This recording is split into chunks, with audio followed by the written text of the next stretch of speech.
Welcome to the channel, everyone! Thank you so much for clicking on this video. Whether you're here to learn something new, get inspired, or just relax and enjoy some great content, I'm really glad you're here. On this channel, I'll be sharing exciting stories, useful insights, and valuable tips that I hope will make your day a little better every time you watch. If you enjoy the video, don't forget to like, subscribe, and turn on notifications so you never miss an upload.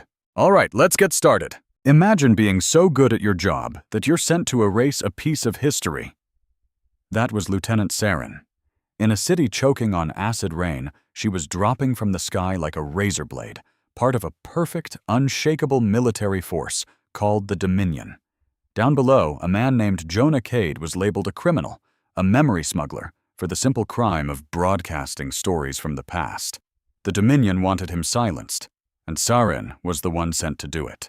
But what if the memory she was sent to erase was her own? If you think you know where this is going, stick around, because you're in for a surprise. Peace is a discipline, her commander, Varesh, used to say. It's the removal of friction. And Saren was frictionless.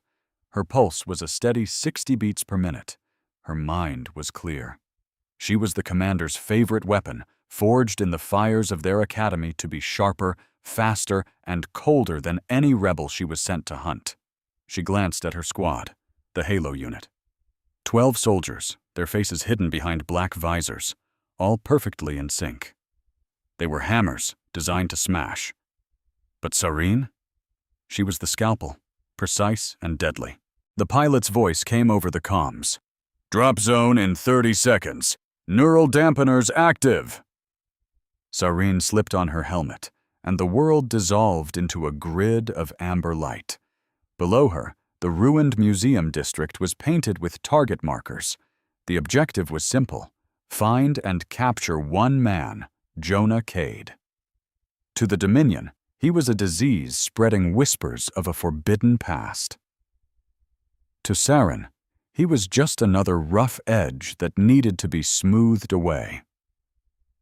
The ship banked hard, and the ramp hissed open before they even hit the ground. Move, Saren ordered, her voice stripped of all emotion, leaving only pure command. The Halo unit poured out into the rain like ghosts. The museum district was a graveyard of a forgotten world, with skeletal skyscrapers looming over streets clogged with rusted-out cars. The rain hammered against Saren's armor, but inside her suit, everything was silent. Her filters blocked out the storm, leaving only the sound of her team's boots on the pavement. Saren took the lead, her rifle held tight. She didn't walk. She flowed around corners with an unnatural grace. A message flashed across her display. Target is located in the Vault of Antiquities. Capture only. The commander wanted to question this one himself. Saren signaled for her squad to spread out. They moved through the shattered lobby of the museum, where flickering holograms of long-extinct animals blinked in and out of existence. As Saren stepped over a toppled marble pillar, the world just stopped. For a split second, gravity vanished. She floated, her boot hovering an inch off the ground as dust hung in the air like a frozen photograph. It wasn't a suit malfunction. It felt like the universe itself had just hiccuped. Then, just as suddenly, gravity slammed back into place, and her boot hit the floor with a deafening clang. Report! Saren snapped into her comms. Seismic anomaly detected. Negative, Lieutenant, her second-in-command replied. Sensors are flat. We felt nothing. Saren stood frozen. She had felt it. Her head was still spinning. She blinked, and a glitch tore across her vision. Not just static, but a shape. For a fraction of a second, an eye made of shattered white light stared back at her, so intense it made her gasp. Then it was gone. Diagnostic cycle, she whispered. System optimal, her suit's computer replied instantly. She shook her head, trying to push the feeling away. Varesh had warned them that the chaos of old cities could play tricks on the mind. It was just stress. It had to be. Breaching the lower levels, she commanded, hoping no one noticed the tiny tremor in her voice. They descended into the archives. The air was dry and smelled of old paper. The walls were lined with actual books, the ancient junk that men like Jonah Cade treasured. At the end of a long hall, a heavy blast door was propped slightly open. A warm yellow light spilled out, a stark contrast to the cold blue of their tactical lamps. Sarin held up a fist. "Halt! I'll secure the target." She moved forward alone, pushing the heavy door open.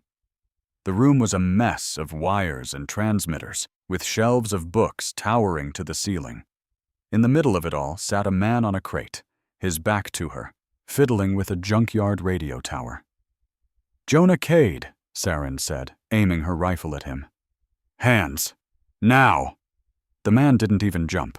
He finished twisting a wire, let out a sigh, and slowly raised his hands. Then he turned around. He was younger than she'd expected, with messy dark hair and a tired face. He wore an old flight jacket covered in patches from countries that didn't exist anymore. But it was his eyes that stopped her. They were sharp, smart, and held absolutely none of the fear she was used to seeing. "You guys are always so dramatic," Jonah said, his voice raspy. "Did you really need to drop from the sky for a librarian? I was just about to make some tea." "Silence," Sarin commanded, stepping closer. "You're in violation of Dominion Code 847, dissemination of corrupt data." "Corrupt data?" Jonah repeated with a small smirk. "Is that what we're calling history these days? I can't keep up." Sarin closed the distance, needing to break his calm. She grabbed his jacket and slammed him against a metal shelf, sending a cascade of old books and tapes crashing to the floor. She pinned him there, her armored forearm pressed against his chest, her blank helmet just inches from his face. "Name your contacts," she hissed. "Who is receiving your signal?" Jonah just looked at the smooth, black surface of her visor. He wasn't struggling. Instead, his eyes drifted down to her chest plate, to the small serial number printed just below the Dominion crest. He frowned for a second, a flicker of confusion on his face. Then he looked back up, right where her eyes would be. "Sarin," he said. The name hit her like a punch to the gut. It wasn't her rank. It wasn't her unit designation. It was a name she hadn't heard in 10 years, a name the Dominion had erased from her life. She froze, the pressure on his chest easing just a little. "What did you say?" she whispered, forgetting to use her modulated voice. Jonah's expression changed from defiant to something else entirely. Recognition. "You're not supposed to remember me," he said softly, all the mockery gone from his voice. "They told me you were gone." Sarin shoved him harder against the shelf. "Shut up! How do you know that designation? That is classified."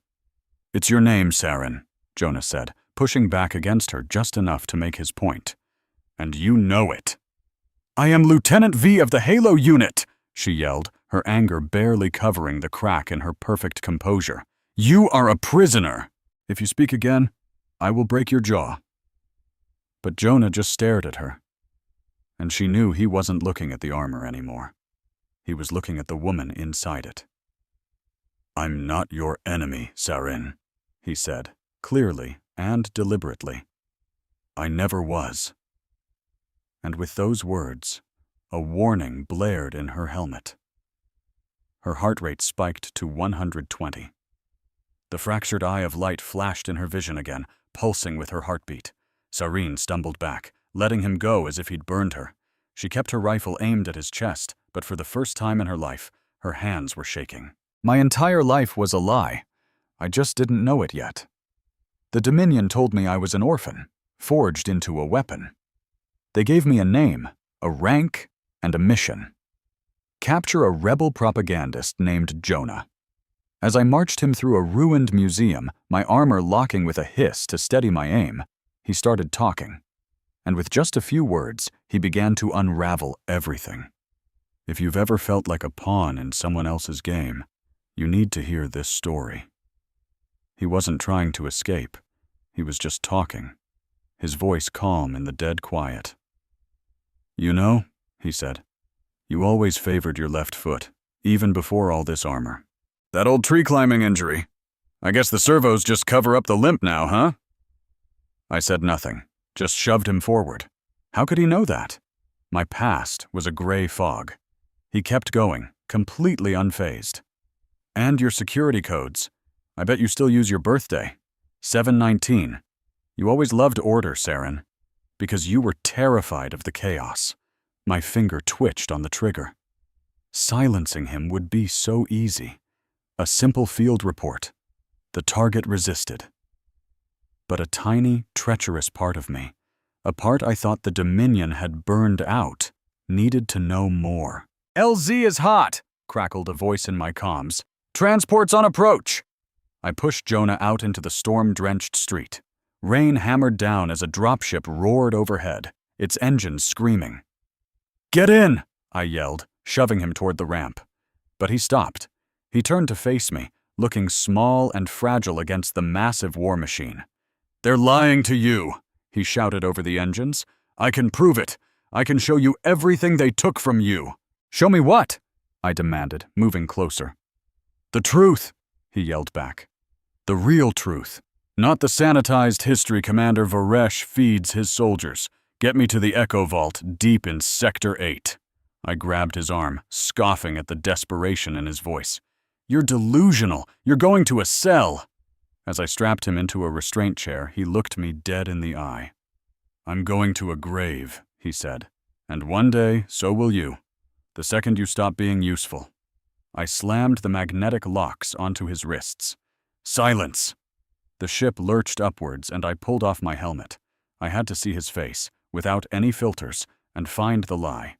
His face was just a face. Tired, but honest. "There you are," he said softly. "I almost didn't recognize you." My own face stared back at me from a reflective panel. Pale, with a military short haircut and a thin scar on my cheek. A training accident, they told me. But the memory felt hollow, like watching a movie. "I am efficient," I snapped back, more to convince myself than him. Just then, a holographic projector flared to life, and the perfect cold face of Commander Varesh filled the cabin with an icy blue light. He floated there in his pristine white robes, looking completely out of place in our gritty transport. "Lieutenant!" His voice was smooth as polished steel, full of unquestionable authority. "Give me your report." I snapped to attention. "Target secured, Commander. We're heading for the detention block." His eyes drifted past me to Jonah, looking at him like he was a piece of broken equipment. "This annoyance," Varesh said, "has been disrupting our pacification efforts with his little broadcasts." Jonah just smirked. Someone's got to read the news. Varesh's smile was a terrifying, empty thing. "Humor. How primitive. It changes nothing. Lieutenant, new orders? We can't risk him transmitting from a cell. The encryption keys for the entire rebel network are locked in his neural pathways. You will conduct an immediate neural audit." A spike of pure ice shot through my stomach. A neural audit wasn't an interrogation. It was a demolition. It ripped a mind apart, shredding memories to get to the data, leaving behind a drooling, empty shell. It was a slow, agonizing death sentence. I hesitated, my throat suddenly dry. "Sir, we don't have the right stabilization gear on this transport. A field audit could destroy his brain before we get the keys." Varesh's voice turned hard as diamond. "I don't care if he survives, Lieutenant. I care about the keys. Do it. Now." I looked at Jonah. He was pale, but his eyes weren't pleading. They were challenging me. "Who are you, Saren?" His gaze screamed. My commander, my mentor, the man who gave me my entire identity, was waiting. To disobey was treason. To disobey was death. My heart hammered against my ribs, but my voice came out steady. "Sir, the target is showing signs of neurodegradation, long-term radiation exposure. If I start the audit now, his brain chemistry will cascade. We'll lose everything." The lie felt like blood in my mouth, technical, believable, and a complete fabrication. Varesh was silent for a long moment, the hologram flickering slightly.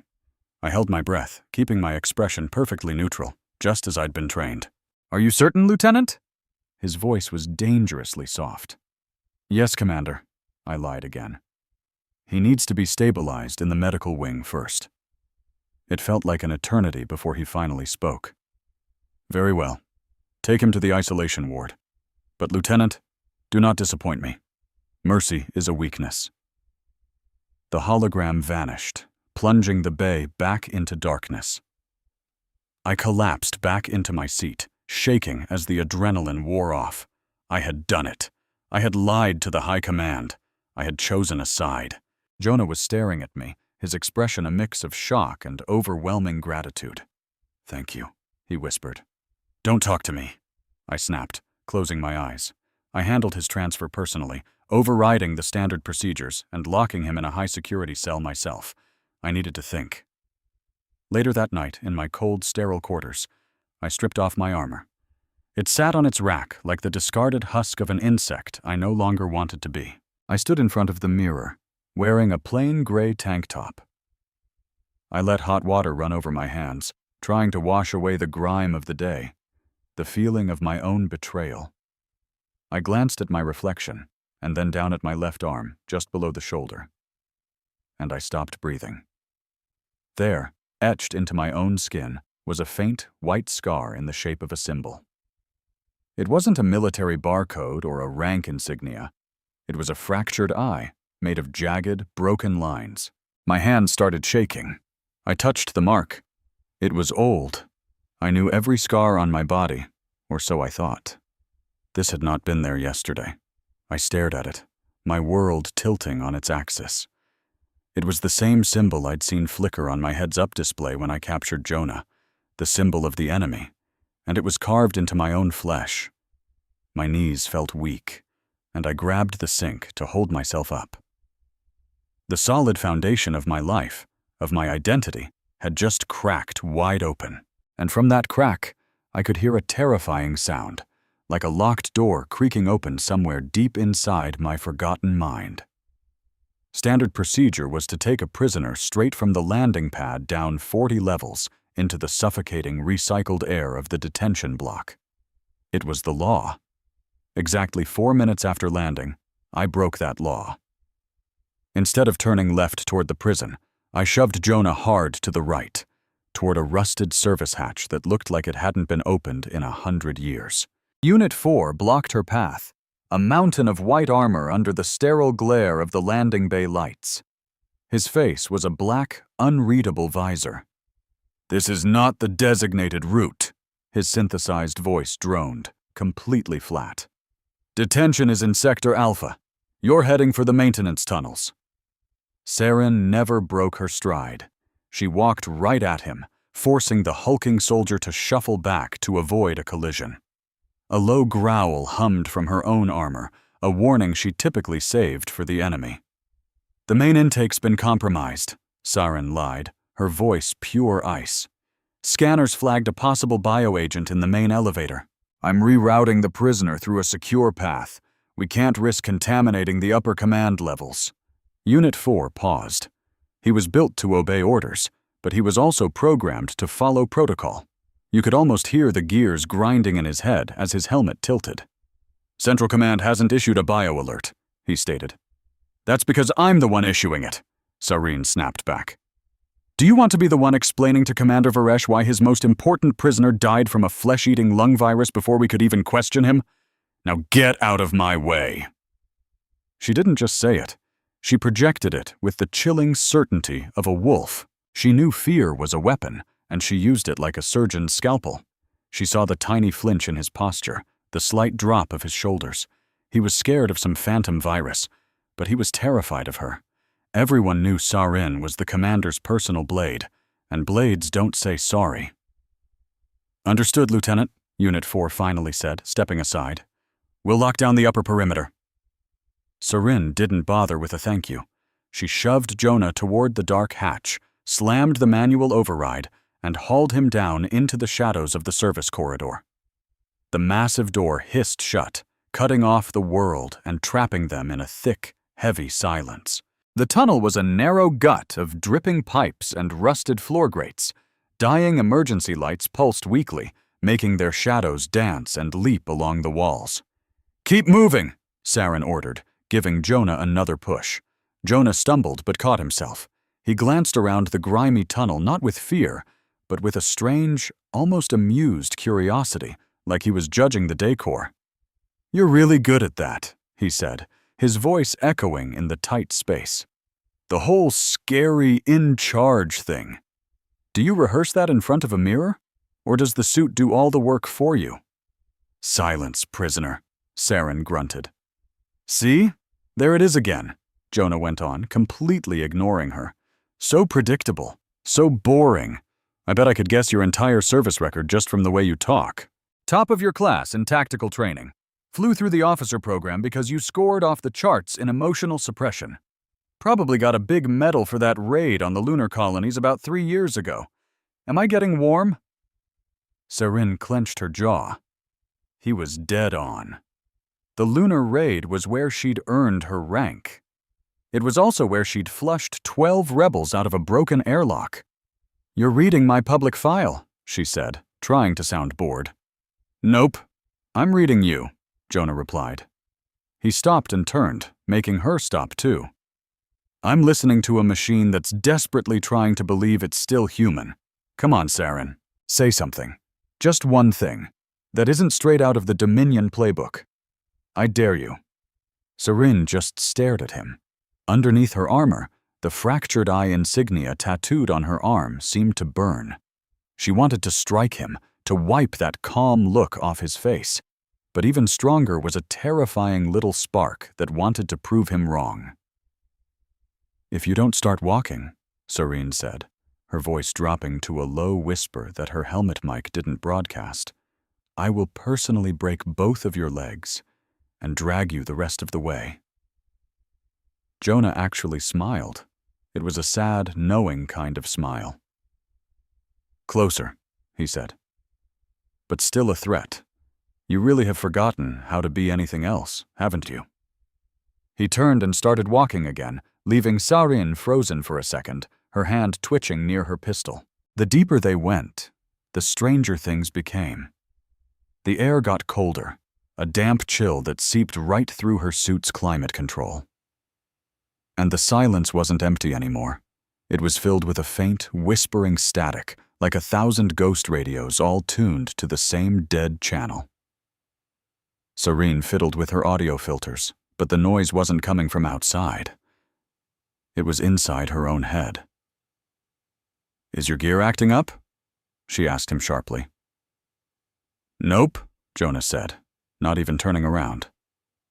"That's just the leak. We're getting close to the echo vault." The tunnel walls started to sweat, but the drops of water didn't fall down. They slid sideways, defying gravity, crawling across the metal in patterns that looked eerily like fingerprints. Even the shadows cast by the flickering lights were wrong. They seemed to peel away from the pipes and cables, lagging a split second behind as if time itself was turning to sludge. "This is a hallucination," Saren muttered, quickly checking her suit's biomonitor for toxins. "It's memory," Jonah corrected her calmly.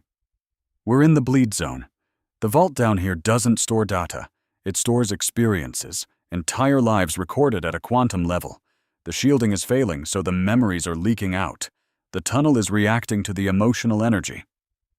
"That's impossible," Saren scoffed, but she kept her rifle up, tracking the jittery shadows. "Memories are just chemical signals in a brain. They can't warp steel and concrete." "You sound just like one of your textbooks," Jonah said. He pointed to a smear of rust on the wall that looked exactly like a screaming face.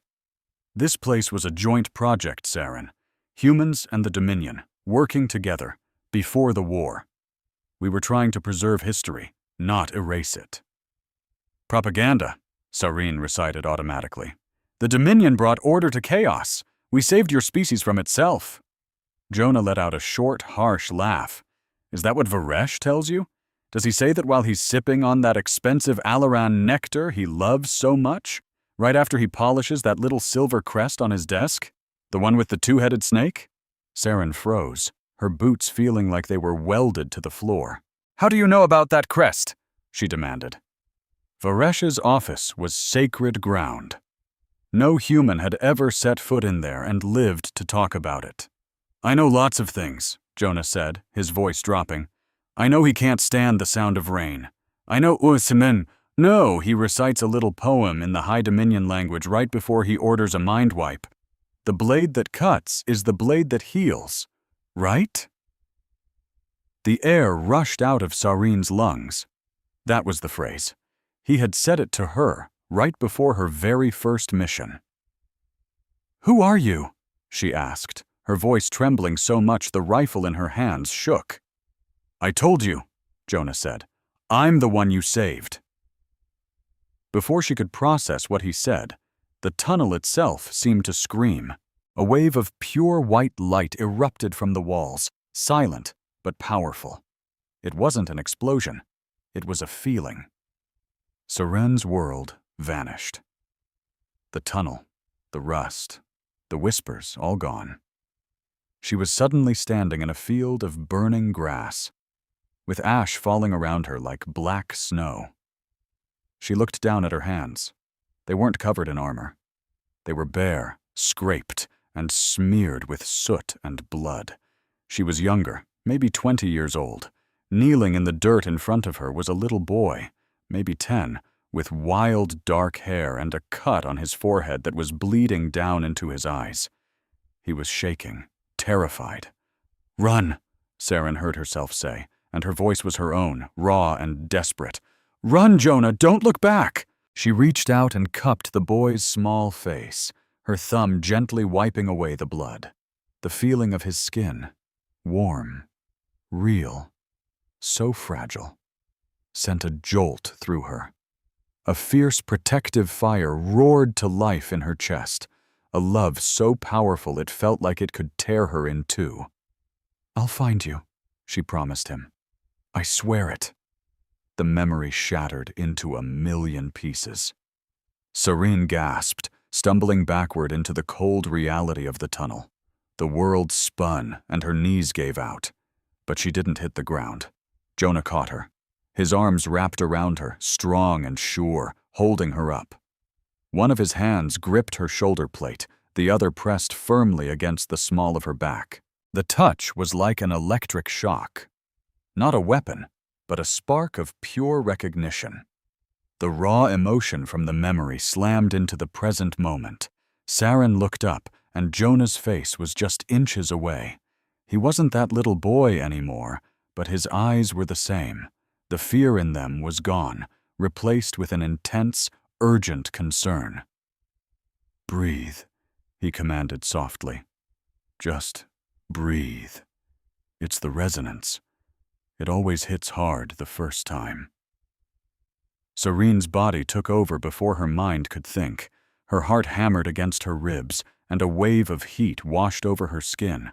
It was more than just adrenaline. It was a deep, aching need to be closer to this man, the only thing in the entire universe that suddenly felt real.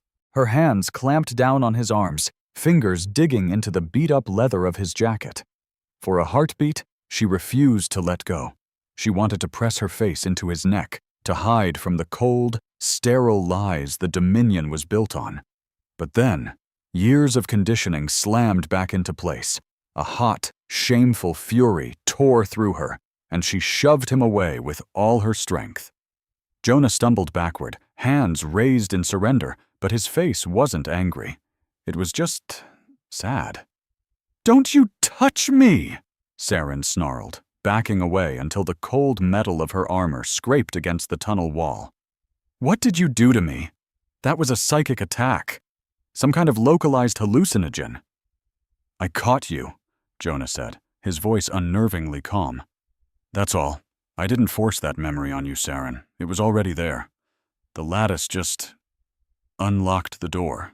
Saren was gasping for air, her chest heaving against her breastplate. She felt utterly violated, not by him, but by the raw emotion she'd felt in that vision. That fierce, protective instinct.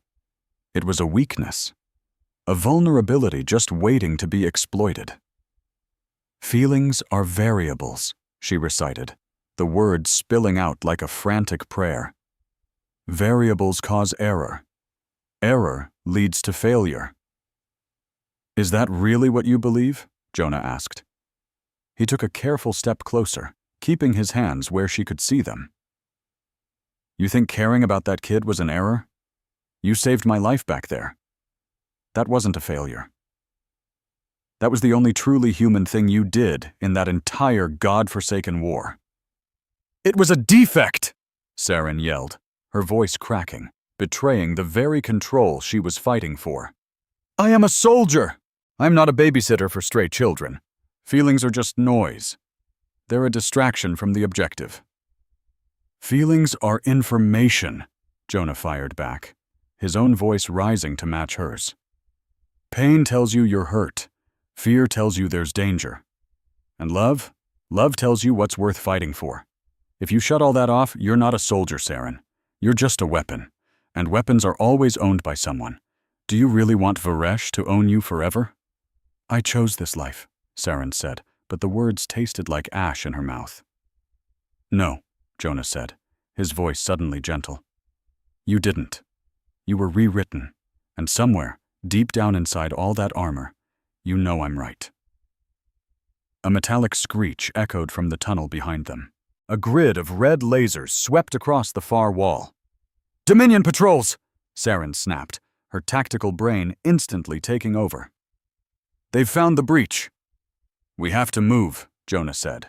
The lower subway tunnels. The water down there will mask our heat signatures. For a split second, Serene froze, just looking at him. She could shoot him right now. Drag his body back to her squad, claim he tried to escape. It would be so easy. It would be safe. Instead, she turned and sprinted deeper into the darkness, jerking her head for him to follow. They clattered down a rusted spiral staircase, plunging into the guts of the city's ancient transit system. The air down here was heavy and thick, smelling of damp earth and decay. The subway station was completely flooded. The tracks were buried under 3 feet of murky, black water. But it wasn't dark. The walls were covered in a strange, bioluminescent fungus, huge colonies of alien growth that pulsed with a beautiful, sickly blue light. The glow reflected off the still water, transforming the ruined tunnel into a shimmering, otherworldly cathedral. It was breathtaking. Serene hated it. It was inefficient. In the water, she commanded. They waded in. The water was shockingly cold. Swirling around Saren's thighs, her armor sealed itself against the moisture, but the chill still seeped into the joints. Jonah let out a sharp gasp as the water hit him, and he started shivering uncontrollably. Current strong, Saren noted. Stay close to the wall. They pushed their way through the flooded station, the eerie blue light painting their faces in ghostly strokes. Drones buzzed somewhere above them, their searchlights cutting through the gloom, missing their position by inches. Saren moved with the silent, deadly grace of a predator, while Jonah stumbled on the slick, hidden debris under the water. They finally reached a service elevator at the far end of the platform. The control panel was a wreck, smashed open with wires hanging out like torn entrails. It's dead, Saren stated flatly, analyzing the damage. We're trapped. Jonah just wiped the water from his face and pulled a heavy, old-fashioned wrench from a deep pocket in his jacket. He jammed the end of it into the manual override gear at the base of the elevator door. Sometimes, he grunted, putting all his weight into it. The future is just a fancy story built on top of a good, solid wrench. With a loud groan of protesting metal, the doors scraped open just wide enough for them to squeeze through. They scrambled into the tiny maintenance alcove just as a seeker drone swooped into the station, its glowing red eyes scanning the exact spot where they'd been standing only seconds before. Saren flattened herself against the back wall of the cramped space. It was a tight fit. Jonah was forced to crowd in right in front of her, the jammed elevator doors leaving a gap that exposed them to the tunnel. They were pressed together, chest to chest. Saren could feel the warmth radiating from his body, a stark contrast to the cold dampness of his clothes. Her armor's internal systems hummed quietly against his torso. She could hear his breathing, fast and ragged, brushing against her helmet's throat mic. The drone hovered right outside the gap, its turbine whining. "Don't move," Saren breathed, her voice almost silent. "I'm not moving," Jonah whispered back. The closeness was suffocating. The adrenaline from the chase was shifting into something else, something sharper and more dangerous. Saren found herself looking up at him. In the faint blue light filtering through the crack, his eyes were dark and wide. She felt that terrifying urge again, the need to take control of the situation. The chaos of the last hour, the memory, the chase, the lies. It was too much. She needed to anchor herself, to prove that she was still the one in command. She looked at his mouth. It was trembling, just slightly. She leaned in. It wasn't a gentle movement. It was predatory. She saw Jonah's breath catch in his throat. He didn't pull away. He just watched her with a kind of terrified fascination, like a man watching a hurricane make landfall. She was going to kiss him. She was going to kiss him to prove that she could, to consume his defiance, to silence the noise in her own head with the simple physical reality of his mouth on hers. Her lips were a millimeter away from his. She could smell the rain on his skin. And then she stopped. The fractured eye symbol branded on her arm seemed to burn. Serene flinched back, her head rapping against the cold metal wall. She squeezed her eyes shut, her hands balling into fists. "What are you even doing?" she whispered to herself. A sound that was half breath, half sob escaped Jonah's lips. He sagged against the metal doorframe, turning his face away from her. "Don't," he choked out, his voice trembling. "I didn't," Saren shot back, but her heart was hammering against her ribs. "I'm scared too, Saren," Jonah said, looking at her, his face completely raw. "The Echo Vault. It doesn't just show you things. If we go in there, if we start the full cascade, it can erase you." "It can't erase me. We might not be the same people when we come out." Saren just stared at him. The raw fear in his voice stripped away her defenses faster than any weapon ever could. This wasn't a trick. He was genuinely terrified of losing himself, just like she was. "We don't have a choice," Saren said, a hint of her usual iron returning to her voice. "That patrol is right behind us. The only way out is forward." Jonah nodded, swallowing hard. "Okay then, let's go find out who we're supposed to be." But before they could take a step, a soft chime echoed in Saren's helmet, a Priority 1 override. The voice of Commander Varesh sliced through the silence, as cold and clear as a shard of ice. "Lieutenant Saren?" Saren froze, her eyes locking with Jonah's. He could hear it too. The sound bled from her helmet speakers in the small, quiet space. "Report your position, now," Varesh commanded. He didn't sound angry. He sounded disappointed, which was so much worse. "Sector 4 Patrol says you've strayed from your extraction path. They mentioned something about your concerns over a bioagent." Serene opened her mouth to spin another lie, but Varesh cut her off. "Funny. My sensors aren't picking up any bio threats. Just a rogue signal. And a lieutenant who seems to have lost her way." The silence that followed was thick with unspoken threats. "Come back to the drop point, Saren," Varesh said, his voice dropping to a soft, menacing tone. "Bring the prisoner. If you're not here in 10 minutes, I'll have to assume you've been compromised. And I'll send the Shade Unit to collect you. You remember what the Shade Unit does to compromised assets, don't you?" The line went dead. Serene stared at the dark metal door. The Shade Unit. The Dominion's personal janitors. They didn't capture people. They wiped them from existence. "He knows," Jonah whispered. Serene looked at him. The fear was still there, but something else was hardening in her eyes. She'd been Varesh's weapon for 10 years. She knew exactly how his mind worked. "He suspects," she corrected. "If he knew for sure, we'd already be gone." She checked the charge on her rifle. 10 minutes, she stated. "That's how long we have to disappear." She kicked the lift door open and stepped back into the eerie, blue-lit water, not even bothering to see if Jonah was behind her. She knew he was. They were tied together now, by the lie and the memory. The choice to defy a direct order wasn't some bolt of lightning. It was more like a slow, stomach-churning slide on slick pavement, that moment of weightlessness where you either crash or steer into the chaos. Serene steered. 10 minutes, she repeated to the empty air where Varesh's voice had been. She looked over at Jonah, his face a pale mask in the bioluminescent glow of the subway tunnel. Imagine being the perfect soldier, loyal to a fault, only to discover your entire life, your very identity, was built on a lie. That's the cliff Saren just leaped from, and there was no going back. If you want to see how she uncovers the truth and gets her revenge, stick with me for this story. He didn't ask if she was certain, or if she even had a plan. He just waited, giving her a moment. "We're not heading back to the drop point," Saren announced, her voice losing that cold, robotic tone she always used with the squad. "Jonah, where's the entrance?" Jonah gestured toward what looked like a solid wall of ferro concrete, hidden behind a dripping curtain of blue fungi. "It's disguised as a load-bearing pillar." Serene didn't just walk. She stalked toward it, the servos in her legs whining as she pushed them to their limit. Reaching the wall, she ignited her wrist-mounted laser cutter.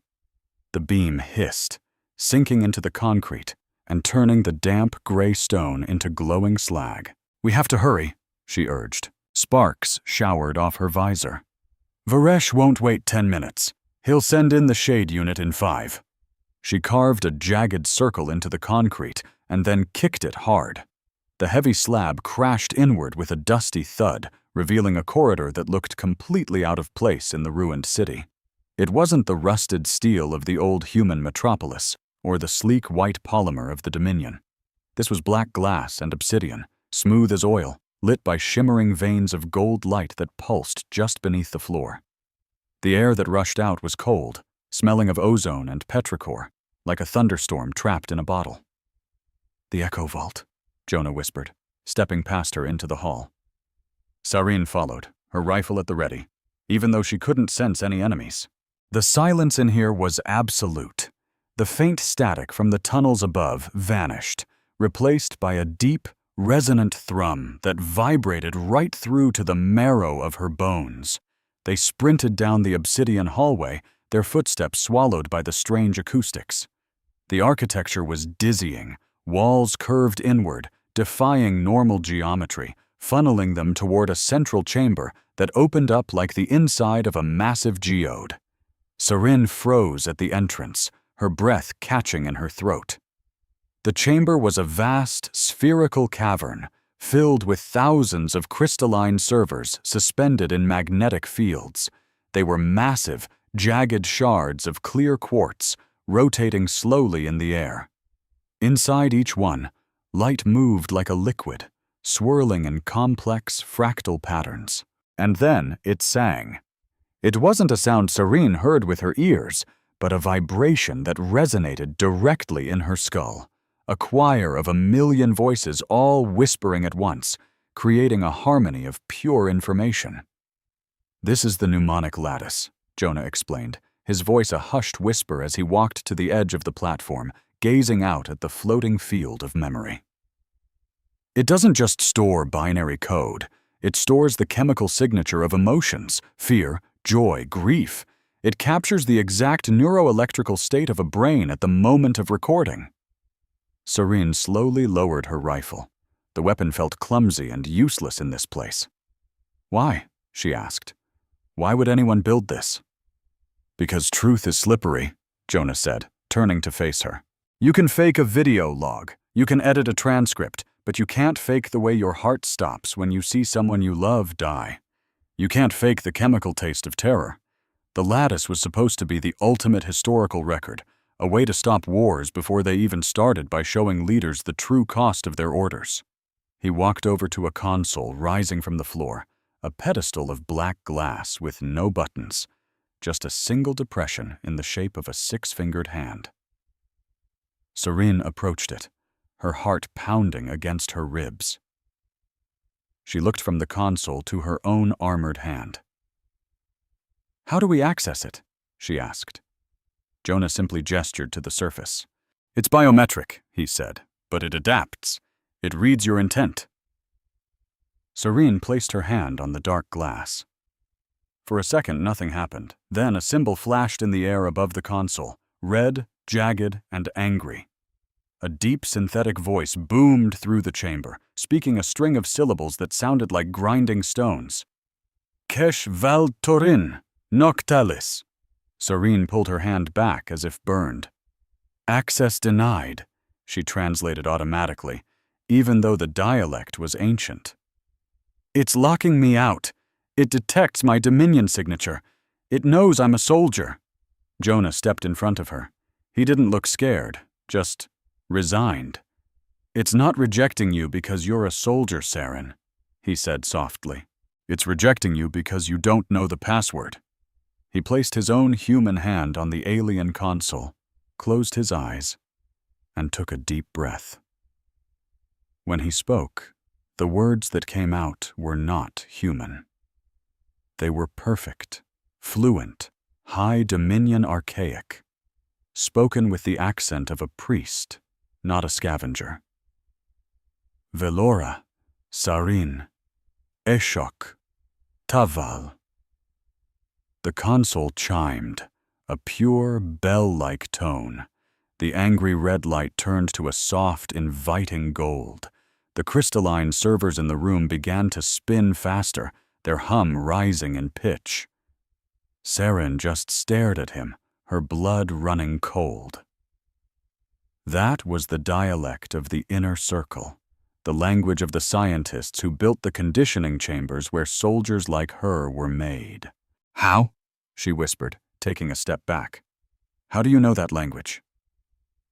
Jonah didn't look at her. He kept his hand on the glass, watching the light spread. I wasn't just a librarian, Saren, he said, his voice suddenly heavy with exhaustion. When the Dominion took this city, they didn't kill everyone. They took the children who showed high neuroplasticity. They put us in labs. They wanted to see if human brains could interface with their relic technology. He finally looked up, his eyes meeting hers. I lived in a Dominion research facility for 6 years. They trained me to translate the dead languages. Varesh, he used to come watch the sessions. He gave me candy if I got the translations right, Jonah continued, his voice trembling slightly. And he gave me shock therapy if I got them wrong. Saren felt sick. The image of Varesh, her commander, her mentor, torturing a child over a translation error, shattered the noble image she had served for a decade. You were a subject, she breathed. I was a tool, Jonah corrected her gently. Just like you. I escaped when the resistance bombed the perimeter wall. But the past, it never lets you go. It just waits for you to come back. The console pulsed, and the room darkened until the only light came from the spinning crystals. Beams of light shot out from the servers, converging on the platform where they stood. The lattice is active, Jonah said. It's scanning for a resonance match. What does that mean? Saren asked, panic rising in her chest. It means it's looking for the people in the memories, Jonah explained, and we are both here. He reached out and took her hand. Saren flinched, but didn't pull away. The moment their skin touched, the circuit closed. The air around them exploded into light. It wasn't a screen. It was total immersion. The echo vault vanished. The floor vanished. Saren was no longer standing.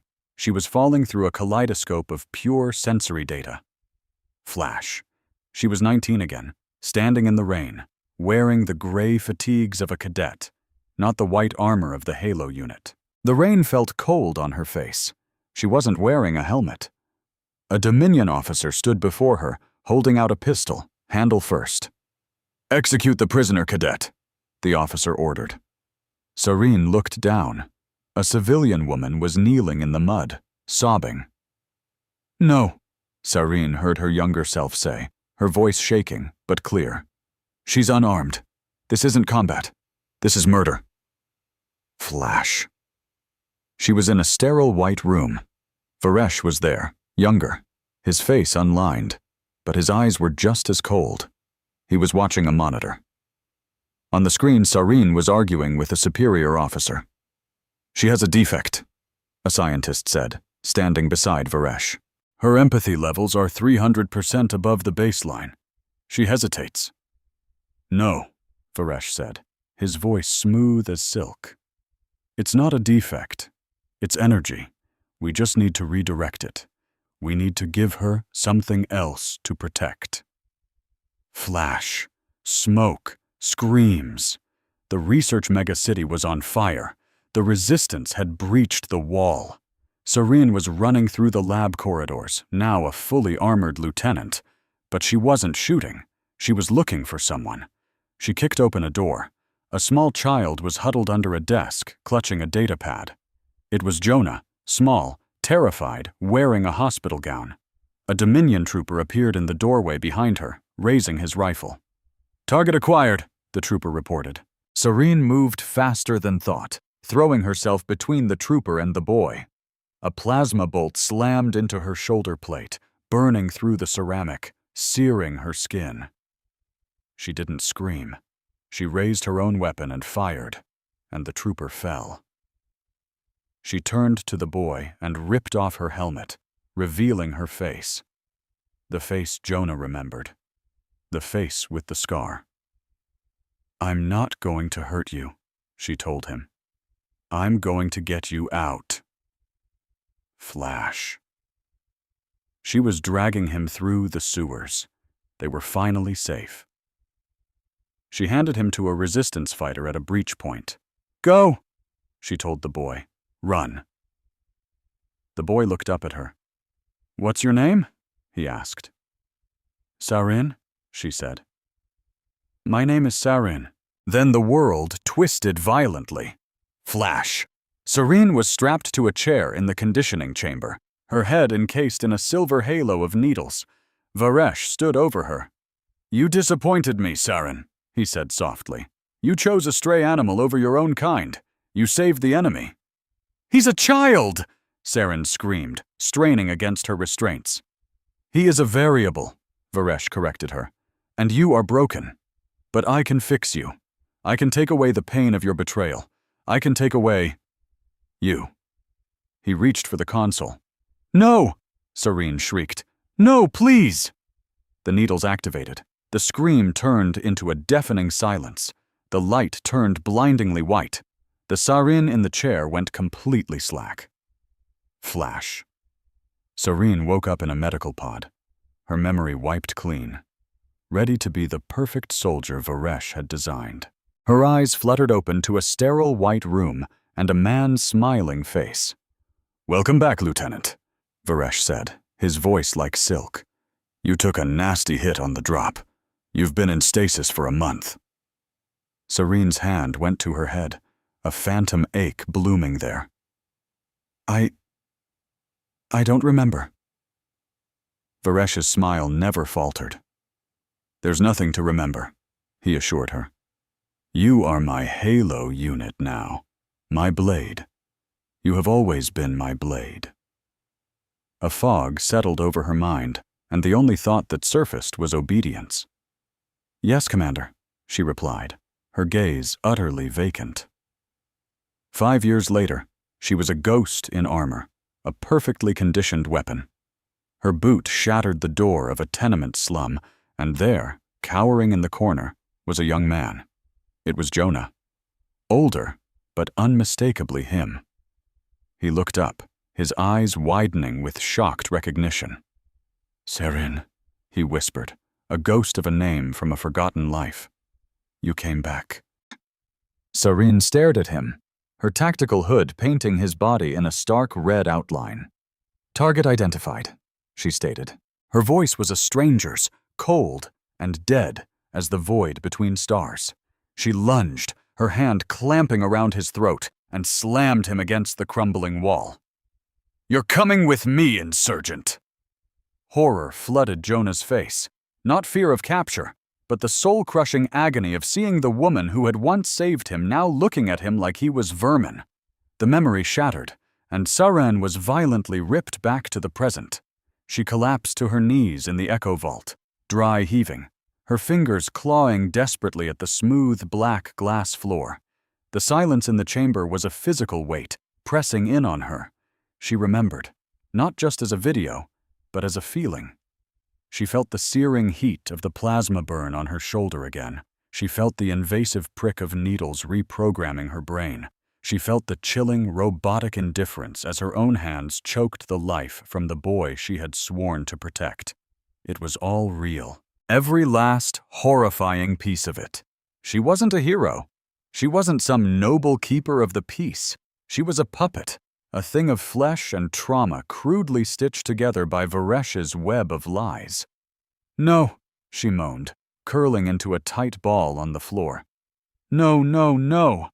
Jonah was suddenly kneeling beside her. He didn't touch her, wisely giving her space, but he was close enough to be an anchor if she drifted any further into the abyss. Serene finally looked up, her face streaked with tears she hadn't even realized she was crying. "I hunted you," she whispered, the horror in her voice raw and absolute. "I saved your life. And then I hunted you. He made me hunt you." Jonah looked completely gutted, the playback having clearly ripped open his own old wounds. He scrubbed at his face with trembling hands. "Yeah," he managed, his voice raspy. "That was the worst part. When you found me that second time, I actually thought you were there to help again. I smiled at you. And you looked at me like I was a cockroach."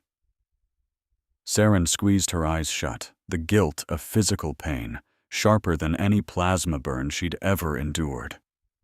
"I'm sorry," she choked out, the words feeling pathetic and small.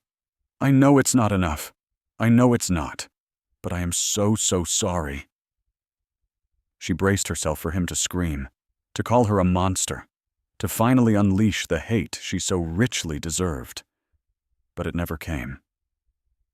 "I hated you for a long time," Jonah said quietly, his voice pulling her back. "Sitting in that cell after you brought me in, I think I hated you even more than I hated Varesh, because you gave me hope, and then you were the one to rip it away. That felt personal." He shifted, the old leather of his jacket creaking in the vast silence. "But then," Jonah went on, "I started watching you during the interrogations. I saw you when you thought no one else was looking. I saw the tiny twitch in your hand whenever Varesh raised his voice. I saw you just standing outside the cells sometimes, staring at the wall like you were trying to remember the words to a forgotten song." He reached out, his fingers tentatively touching the armored plate of her gauntlet. "You were fighting him, Sorin. Even when you didn't know it, you were trying to climb out of that cage." Saren's eyes snapped open. She stared at his hand on her armor. "I almost killed you," she breathed. "But you didn't," Jonah countered. "And today you torched your entire life to get me in here. That counts, Saren. It has to count for something." She looked at his face, really looked. The smile was gone, but his eyes were clear. The fear he used to have was completely gone. A sound tore from her throat, something between a sob and a snarl, and she surged forward. Her hands fisted the collar of his jacket, hauling him toward her. It wasn't an attack. It was a desperate search for gravity. She felt like she was dissolving, breaking apart into the data streams of the vault, and he was the only solid thing left in the universe. "Tell me," she demanded, her voice cracking, their foreheads inches apart. "Tell me I'm not a monster, please. I need to hear you say it." Jonah didn't flinch or pull away. Instead, he raised his hands and gently cupped her face, his thumbs brushing the tear tracks from her cheeks. His touch was warm, human, grounding. "You are not a monster, Saren," he said, his voice firm and unwavering. "You're a survivor.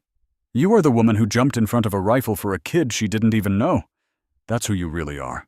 Varesh tried to burn that person out of you, but he failed." He leaned in closer, pressing his forehead gently against hers.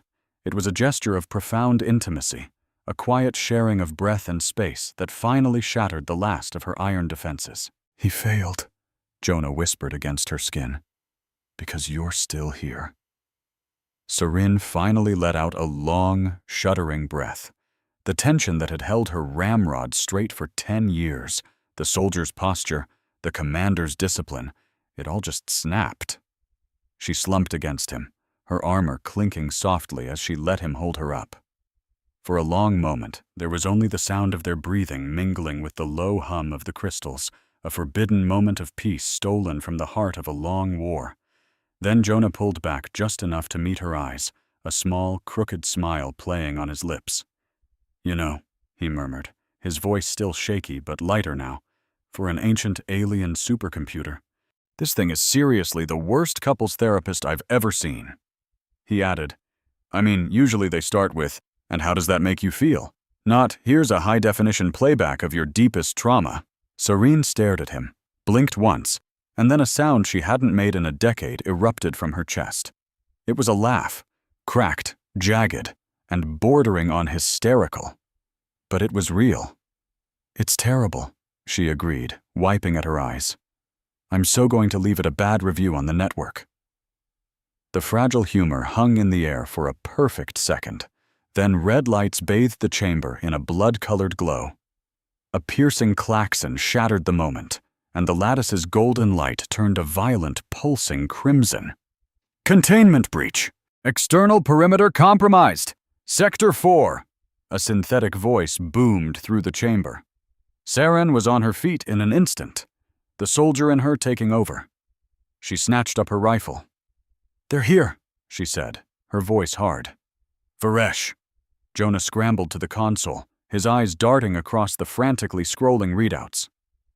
"Sarin," he said, his tone urgent. "Look at this. The lattice. It's not just playing the memories, it's transmitting them." "What?" Saren rushed to his side.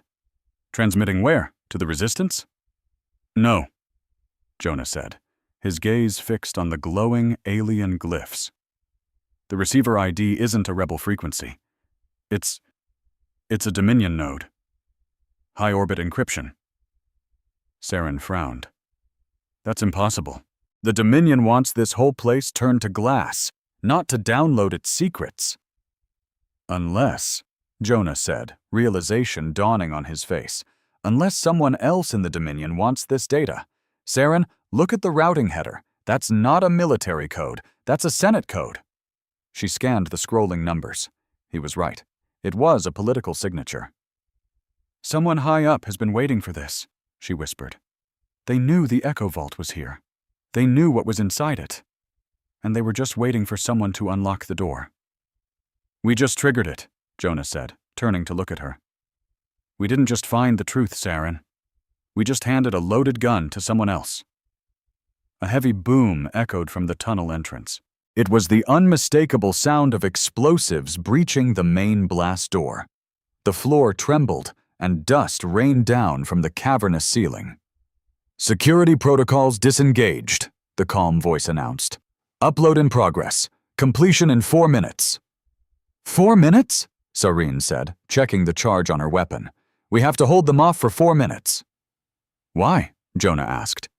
"We don't even know who's getting this data."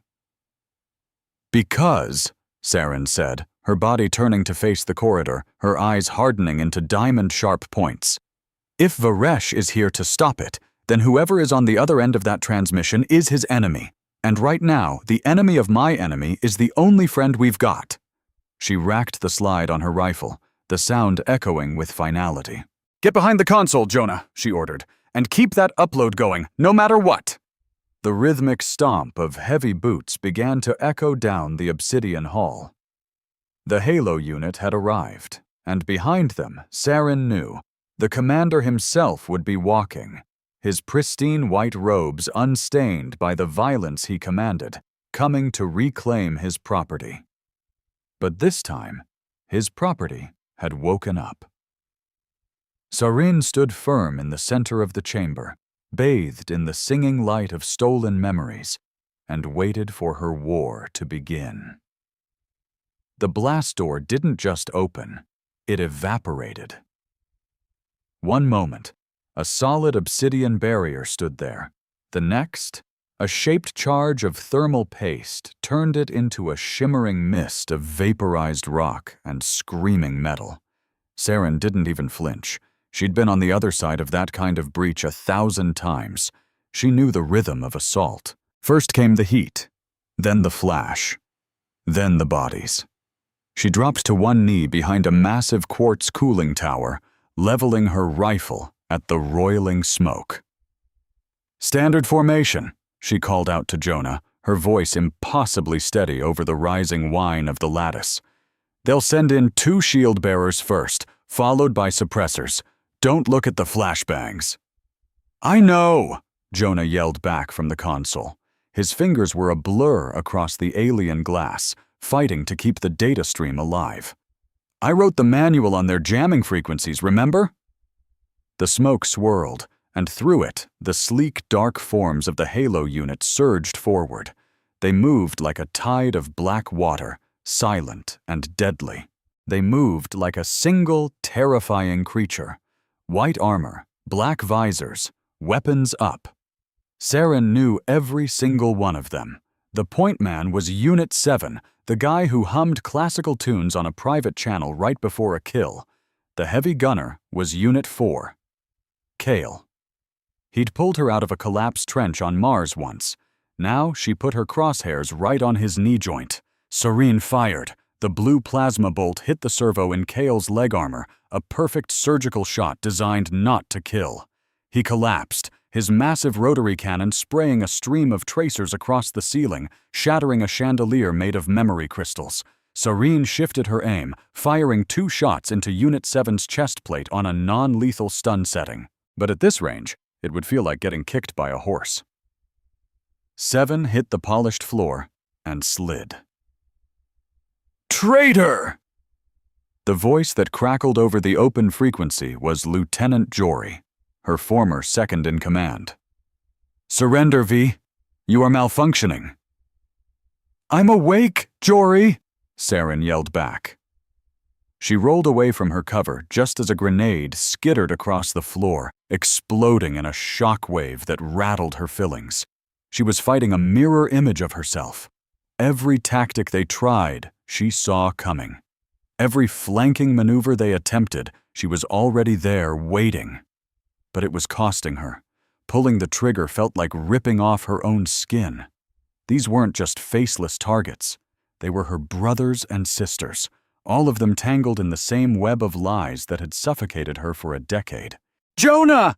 Saren screamed, laying down, covering fire to pin 2 advancing troopers. "Do something! I can't hold them off forever!" "I'm working on it," Jonah shouted back. He slammed his fist on the console. "Let's see how loyal they are when they see their own payroll records."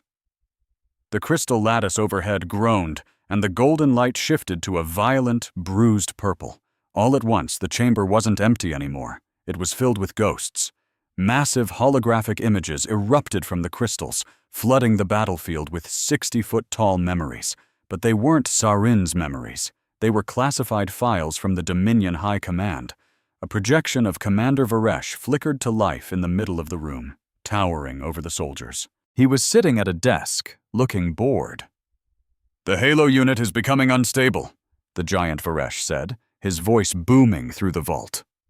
"Their casualty rate is acceptable, but their maintenance costs are too high.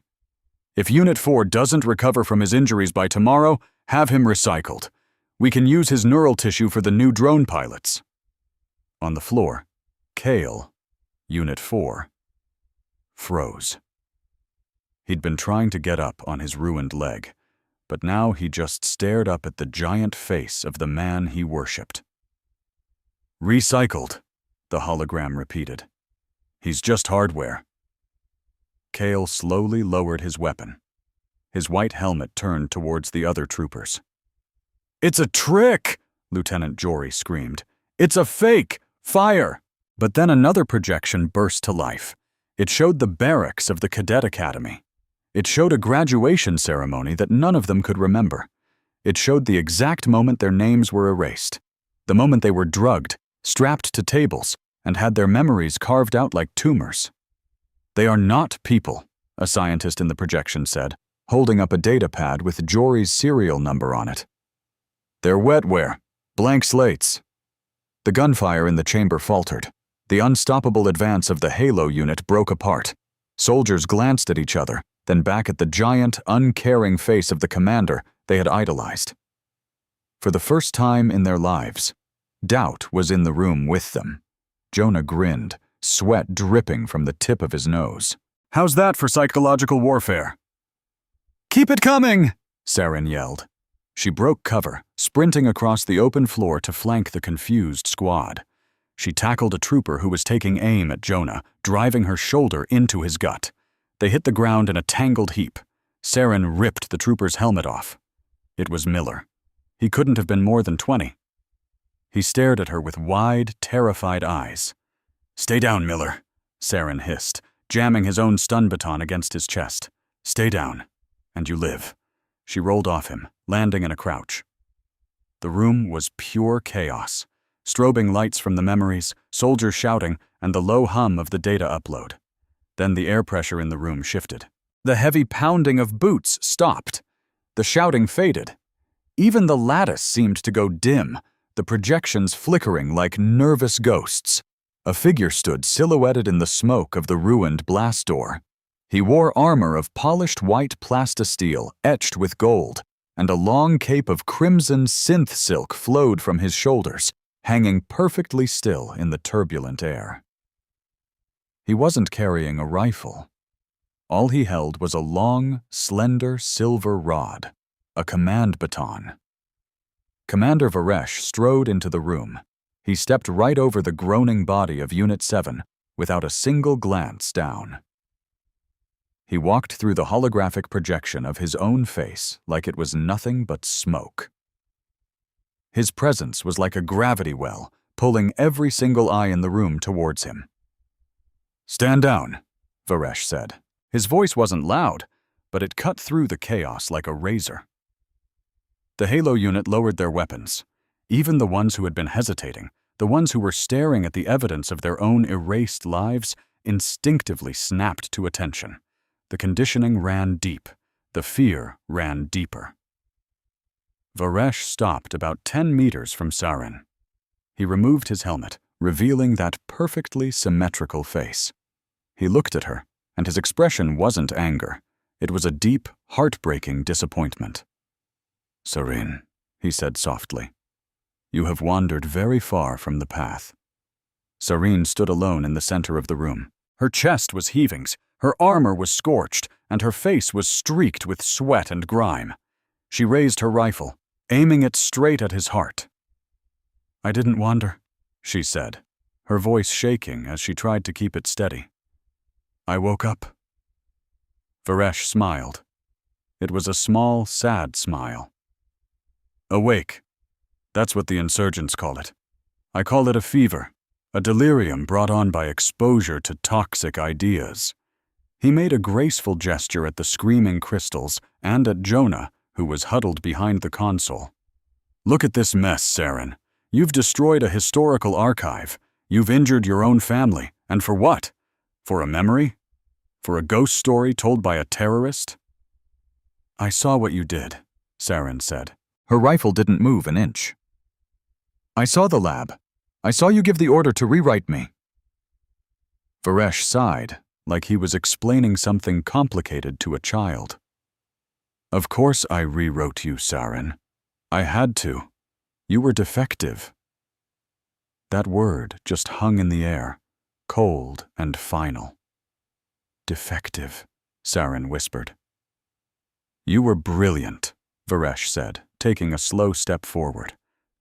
"Faster than any cadet I had ever seen. But you were soft. You hesitated. You felt pity for the enemy. And you felt empathy." He spat the word out like it was a disease. "Empathy is a sickness in a soldier, Saren. It causes hesitation. Hesitation causes death. I didn't mutilate you. I perfected you. I cut out the weakness so you could survive. I made you strong." "Strong?" Saren choked out. "You made me an empty shell. You stole my name. You stole my life." "I gave you a purpose," Varesh roared. his perfect composure finally cracking for a split second.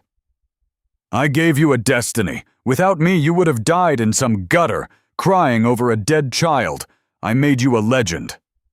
He pointed the silver baton at Jonah. "And you threw it all away for him. A parasite.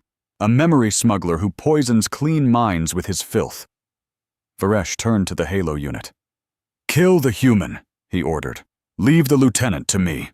The soldiers raised their rifles. The conditioning was winning.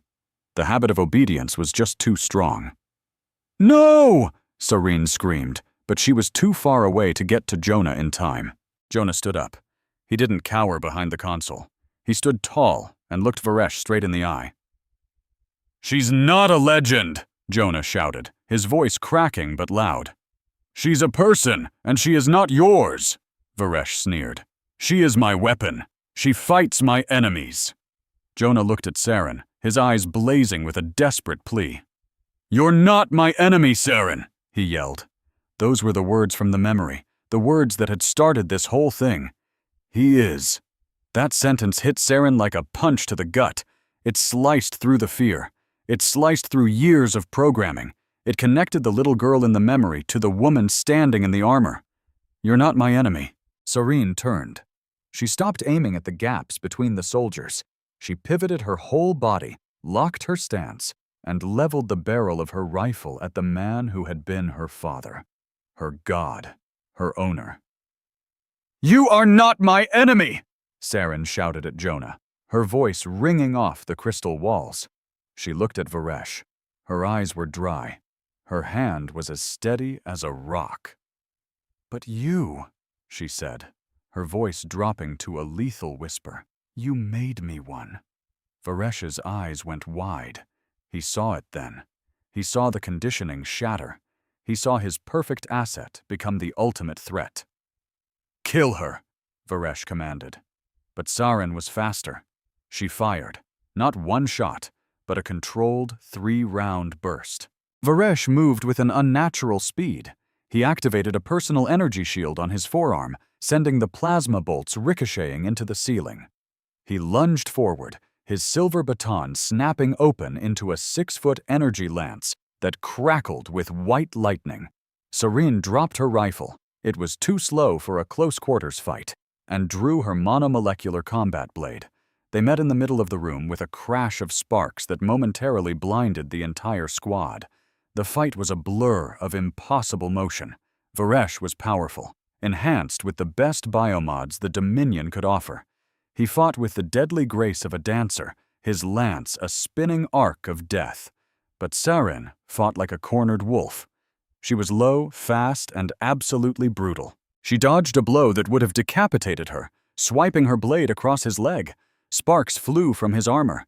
The room itself seemed to sense the fury of their fight, and the gravity began to warp and twist. In an instant, the floor became the wall. Serene was flung sideways but didn't fall. Her magnetic boots held fast to the new ground. The laws of physics had flipped 90 degrees. She scrambled across the vertical surface, with Varesh right behind her, running up the wall as if it were solid ground. They met again, 20 feet in the air. "It's over, Saren," Varesh grunted, his lance pressing against her sword. "You can't win. I know your every move. I programmed them into you." Serene's teeth were gritted. "You programmed a soldier!" she snarled, fighting his immense strength. "But you forgot to program the woman inside." With a powerful kick to his chest, she used the momentum to flip away. Gravity snapped back to normal, slamming them both onto the central platform. A beep from a nearby console showed an upload was at 90%. Varesh glanced at the progress bar. He was out of time. He stepped back, lowering his weapon. "You give me no choice," he whispered. He locked eyes with Saren and spoke 4 words in a language that turned her blood to ice. "Protocol 0. Null. Descend. Obey." It was the kill code, a deep brain trigger buried inside every single one of his soldiers. Saren froze. Her body locked up. The world faded to gray. The command bypassed her thoughts and seized control of her body. "Stop! Submit!" She was a statue, her sword trembling in her grip. She couldn't draw a breath. She couldn't even blink. She was a prisoner in her own mind all over again. A slow, cruel smile spread across Varesh's face as he walked toward her, casually spinning his lance. "How disappointing," he said. "I truly hoped you'd evolved past the neural lock. It would have been so much more fun to break you again." He raised the lance, aiming to pin her to the floor by her shoulder. "Saren." The voice wasn't a command. It was her name. It came from the console, where Jonah had just leaped over a barrier. He wasn't running away from the fight. He was running straight toward her. "Saren, look at me." Her eyes darted toward him, the only part of her she could move.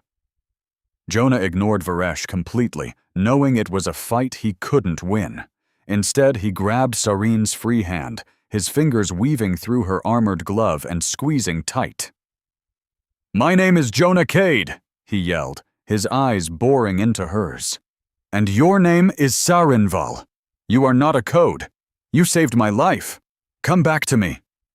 The warmth of his hand, the genuine fear and belief in his voice.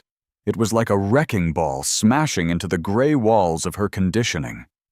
Varesh's words were a command, but Jonah's words were the truth. Saren took a sharp, gasping breath, and the gray world flooded with color again. The fire inside her roared back to life. Varesh lunged with the lance, but Saren didn't freeze this time. She twisted. The weapon seared a line across her arm, but missed the bone.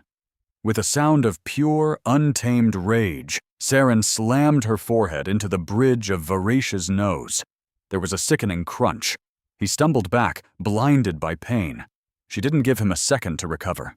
She swept his legs out from under him, sending him crashing to the ground.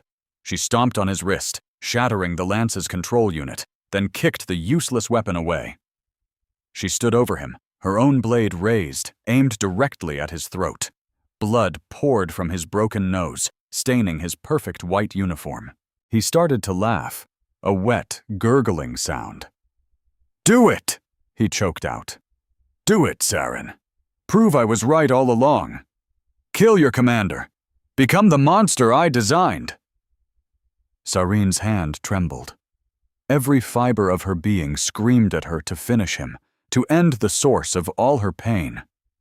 She glanced from the tip of her sword to Jonah. He was just watching, silent. He wasn't telling her what to do. He was trusting her to choose.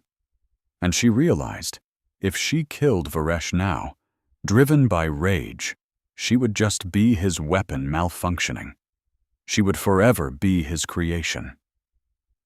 Saren made the blade disappear. She took a step back. "No," she said, her voice like ice. Varesh blinked, stunned. "You're sparing me?" "I'm not sparing you," Saren corrected him. "I'm arresting you." She looked at her former squad mates, who were watching in shock. "The upload is complete!" Jonah shouted.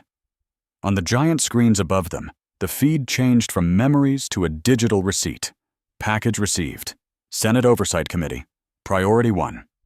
Just then, the entire building began to groan, and deep cracks spiderwebbed across the crystal walls. The massive energy drain from the data transfer had destabilized the vault's power core. "Core breach imminent," a computer voice announced. "Evacuate immediately." Saren grabbed Jonah's jacket. "We're leaving." She glanced at her old team. "If you want to live," she told them, "run." She didn't wait for an answer.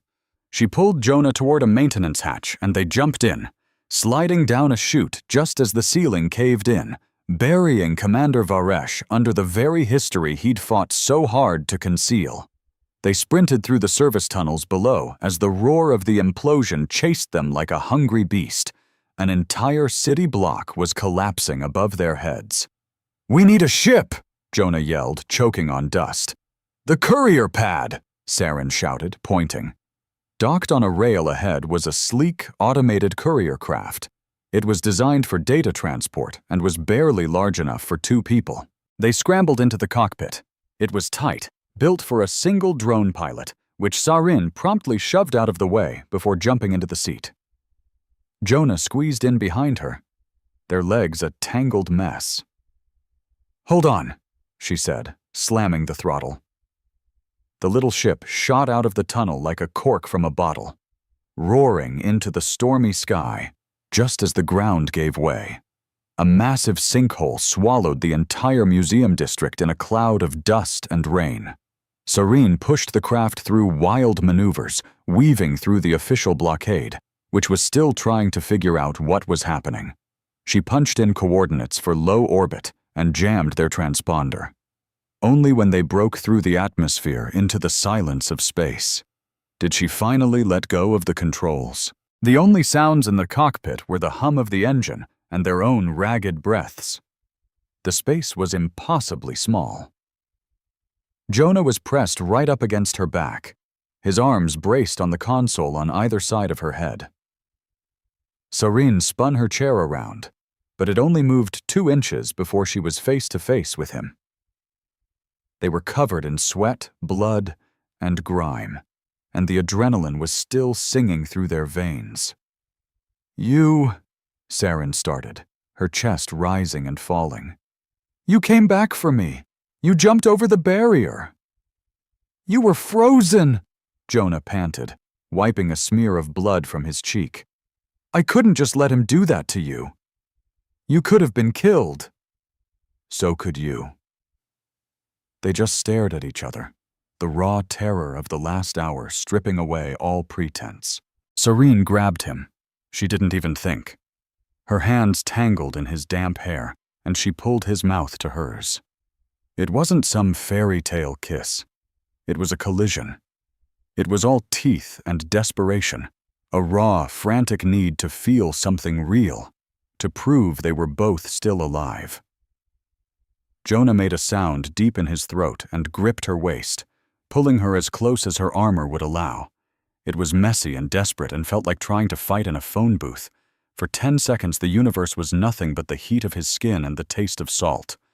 Then Serene pulled back, pushing him just enough to create a few inches of space. Her eyes were wide and fierce. "Stop!" she gasped. Jonah stopped instantly. He held his hands up, his own breathing just as heavy. "Okay," he said. "Okay." Stopped. Saren stared at him, her lips slightly swollen, her mind a whirlwind. She wanted him, desperately. But Varesh's words still echoed in her head. "You are my weapon." "I can't," she said, her voice shaking. "I can't do this just because I'm terrified. I can't use you to make the shaking stop." That's what he did. He used people. She looked at him, suddenly looking incredibly vulnerable. "If I touch you," she said, "it has to be because I choose to, not because my programming is failing, and not because I need a fix." Jonah looked at her, and his own hand was trembling as he gently tucked a piece of her hair behind her ear. "I don't want to be a drug, Saren," he said softly, "and I don't want your panic. I want you. The real you. The one who makes her own choices." He leaned back, creating a sliver of respectful distance between them in the tiny space. "So we wait," he said, "until we're not bleeding, until the noise in our heads stops." Serene gave a slow nod, taking a deep breath to steady her hands. "Agreed," she whispered. She turned back to the control panel, her fingers flying across the screens, pulling up navigation charts. "So where are we going?" Jonah asked, his voice almost back to normal. "Anywhere but here," Saren said. Just then, a notification lit up the comms screen. It was a broadcast going out across the entire Dominion. A bold red banner scrolled across the display. "Priority alert. Traitor identified. Lieutenant Saranval. Status: excommunicated. Accomplice: Jonah Cade. Status: bioterror artifact. Bounty: 100 million credits, dead or alive. Warning: citizen caught aiding these fugitives will be summarily executed." Serene stared at the screen. Her face, her real face, the one Varesh had tried to bury forever, was now being shown to the entire solar system. Jonah let out a low whistle. 100 million. I guess that means we won. Sarin pushed the lever for the hyperdrive, and the stars outside stretched into brilliant lines of light. "No," she said, her eyes fixed on the new horizon. "It means we've just begun." For the first time in 10 years, Sarin was completely exposed, and her hands wouldn't stop shaking. It wasn't fear. It was the feeling of air on her skin without the familiar weight of armor. As their stolen courier ship clanked into the magnetic docks of Zenith Prime, the crown jewel of the Dominion's occupation, she felt naked. This orbital station, a glittering ring above a bruised and broken Earth, was a place where war was just a number on a stock ticker. Sarin was drowning in a stolen gray maintenance tunic, a stark contrast to the soldier she used to be. Can two people, stripped of everything, bring an entire empire to its knees? Stick around and find out. The recycled air of the cockpit felt ice-cold against her bare arms. Even the old scar on her shoulder, a jagged reminder of the target on her back, seemed to burn under the cheap fabric. "We're docked," she said, her voice strained. "The station system has us logged as a garbage hauler, here to deliver recycled bio-waste." From behind her, Jonah adjusted the collar on a mechanic's jumpsuit that was comically oversized. "I tweaked the transponder codes," he said, his eyes glued to the camera feeds. "Bio-waste. How lovely. Still, I guess it's better than our official title, the 2 most wanted fugitives in the galaxy." 100 million credits, Sarin corrected him, her voice flat. "That's the going rate. We're not people anymore, Jonah. We're winning lottery tickets." Moving to the airlock, she double-checked the primitive slug-thrower pistol hidden in her waistband. It was loud and messy, but it would punch right through the energy shields the station guards used. "Stick to the plan," she ordered, turning to face him. "We find Senator Milake, we hand him the data vault, and we let him expose General Varesh to the High Council. In and out." "And we try to blend in," Jonah added, "which means you need to drop your shoulders. You walk like you're about to kick down a door." "I'm always about to kick down a door," Sarin retorted. "It's a way of life." She sucked in a breath, forced a little tension from her shoulders, and hit the button to open the airlock. The hiss of the door revealed a world that smelled of lavender and ozone. They stepped into a service corridor that was cleaner than any hospital she'd ever seen. The pristine white walls and mirror-polished floors felt like an assault after the grit and ruin of the cities they'd left behind on Earth.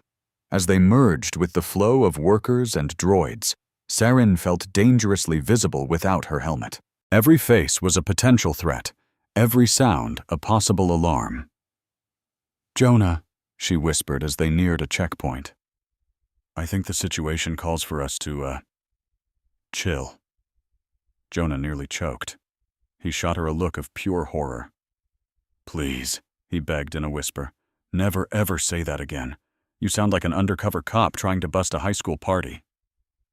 "I'm using casual slang to appear non-threatening," she defended, feeling her cheeks grow warm. "I heard Unit 7 say it." "Unit 7 is dead," Jonah reminded her dryly. "Probably for saying chill right before a firefight. Just walk. Try to look bored. All workers are bored." They took a public lift, a glass tube that shot them up toward the Senate district in the station's upper ring.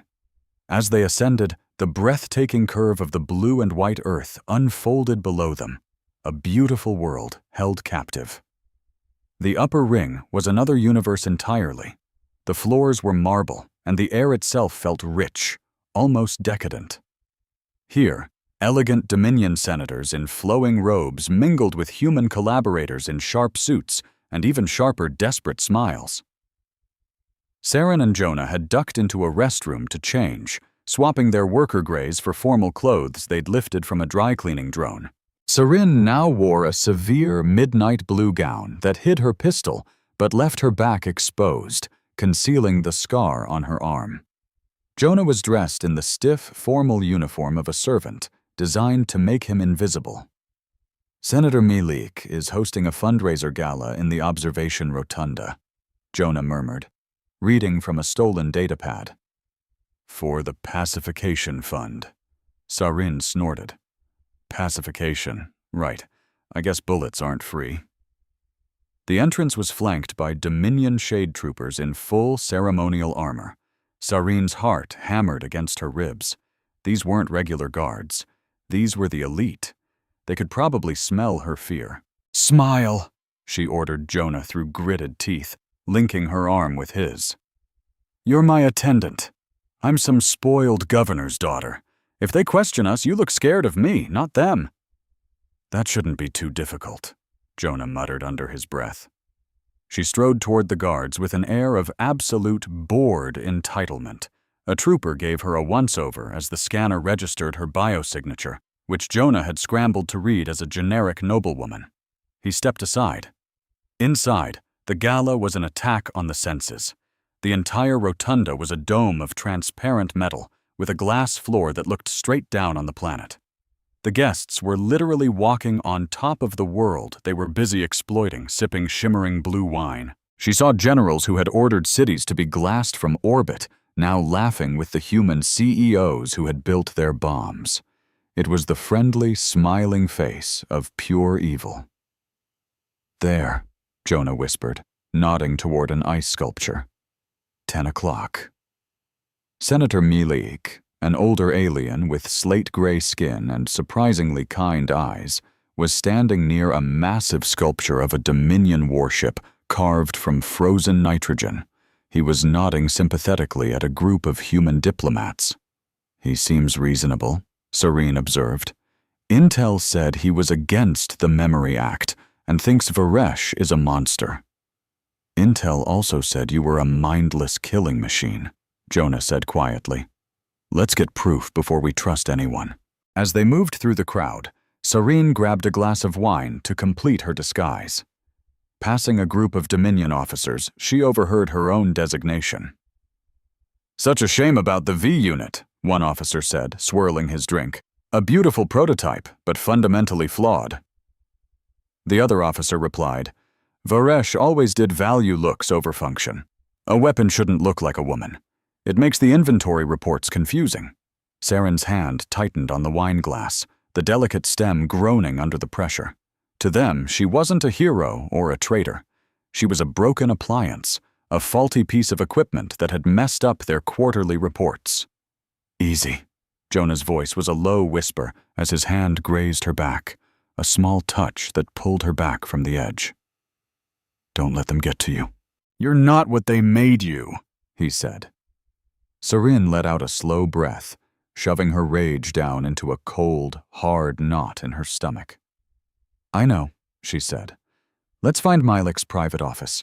If he's really the good guy, he'll have a terminal full of evidence on Varesh's dirty secrets." They slipped away from the party and found the senator's private alcove. While Jonah used a tool hidden in his serving tray to loop the security camera, they slipped inside. The office was filled with priceless artifacts, trophies from conquered worlds. Sarin stood guard as Jonah plugged into the desk terminal. "It's encrypted," he said, his fingers dancing across the holographic display. "But it's just standard Senate-level encryption. He got lazy. I'm in."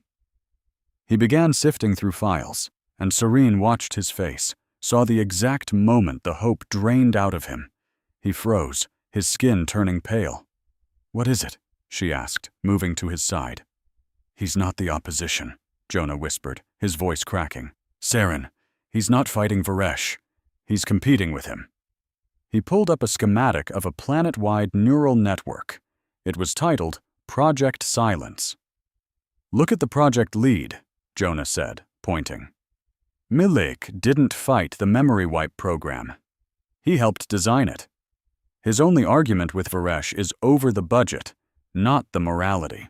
Sarin scanned the project files. Target demographics included human leaders, their own infantry, and civilian dissidents. A cold dread washed over her. "It's a caste system," she breathed. "They're not just planning to mind-wipe soldiers. They're going after governors, teachers, parents. They want to manufacture consent," Jonah said, his voice hollow. "No more rebellion, no more fighting back.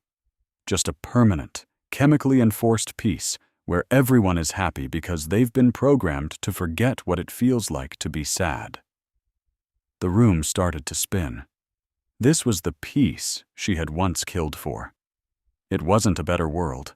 It was a lobotomy for an entire species. "We have to go," Sarin said, grabbing his arm. "We can't give him our data. He won't use it to expose Varesh. He'll use it to blackmail him for a bigger piece of the pie." Just as they turned to leave, the door chimed. Someone was about to enter. "The balcony," Sarin hissed. They scrambled through the glass doors just as Senator Milek walked into his office. Out on the private deck, the noise of the party vanished, silenced by a dampening field. The only light came from the stars above and the soft glow of the earth below. The air was still and cold. Sarin gripped the railing, staring down at the silent, swirling clouds of her home world. She felt completely and utterly empty. "There are no good guys, Jonah," she said softly. "There are no good guys left." "Varesh and Milek. They're two heads of the same snake, just running different ends of the slaughterhouse." Jonah stood next to her, looking exhausted. The servant's uniform he wore was stiff and awkward, a costume that couldn't contain the man he was. "We're the good guys," Jonah said, his voice low. "It sounds dumb when you say it out loud, but it's true. We're the only ones who know what's really going on and haven't tried to cash in on it." Sarin stared at her own hands. They were perfectly manicured, clean, and free of blood. They didn't feel like hers. "I don't know who I am without my orders, Jonah," she admitted, her voice barely a whisper, all its usual authority gone. "For 10 years I'd wake up and a screen would tell me what to do, who to kill, who to save. Now the screen is dark, and I'm terrified." Jonah turned to face her fully. He didn't try to touch her this time. He just looked, really seeing the woman under the fancy dress, the soldier under the skin. "Identity isn't just what you remember, Sarin," he said gently. "Memories can be faked. You saw that yourself. Identity is what you choose to do. Remember Hertz? You chose to spare Varesh. You chose to save me. You chose to put on this ridiculous dress and walk into a lion's den because you thought it might help a bunch of strangers. That's who you are." Sarin looked up at him, and the hollow feeling in her chest started to fill with something new. It wasn't anger, and it wasn't duty. It was a fierce, burning warmth. She reached out, her hand coming to rest on his chest, right over his heart. She could feel it beating, fast, steady, alive. "I want to choose this," she whispered. This time, she was the one who stepped closer. There was no hesitation, no trace of panic. She slid her hand from his chest to the back of his neck, her fingers tangling in his hair. Jonah let out a soft sound and pulled her flush against him. The kiss was slow, deliberate. It was both a question and an answer, tasting of wine and fear and the undeniable reality of that single moment. Sarin melted into him, her body molding to his. For a soldier who'd only ever known physical contact as combat or first aid, this was a revelation. This wasn't about control. It was about letting go. It was about being wanted, not as a weapon, but as a person. Her fingers traced the seam of his tunic, hungry for the simple texture of him. Jonah's hands roamed over the silk of her dress, gentle but possessive, discovering the curves her armor always concealed. "You're real," she breathed against his lips.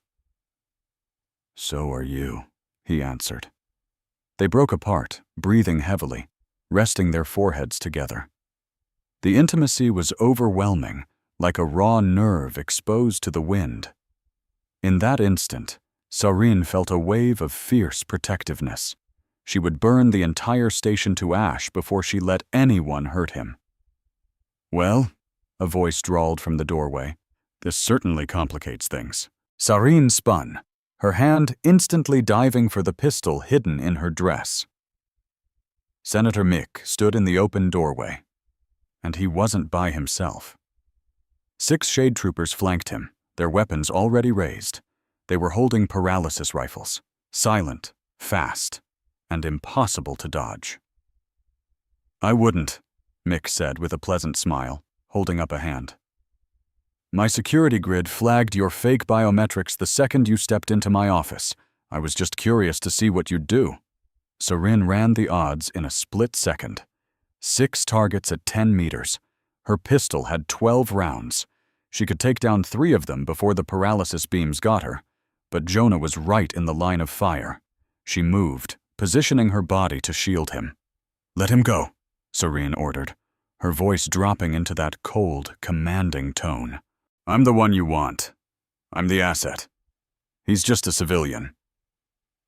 Mick chuckled as he strolled onto the balcony, swirling a glass of blue wine. "Oh, Lieutenant, you really haven't been following the market trends. You're a deprecated model. Varesh has already put in an order for the new line of Halo units. But Mr. Cade?"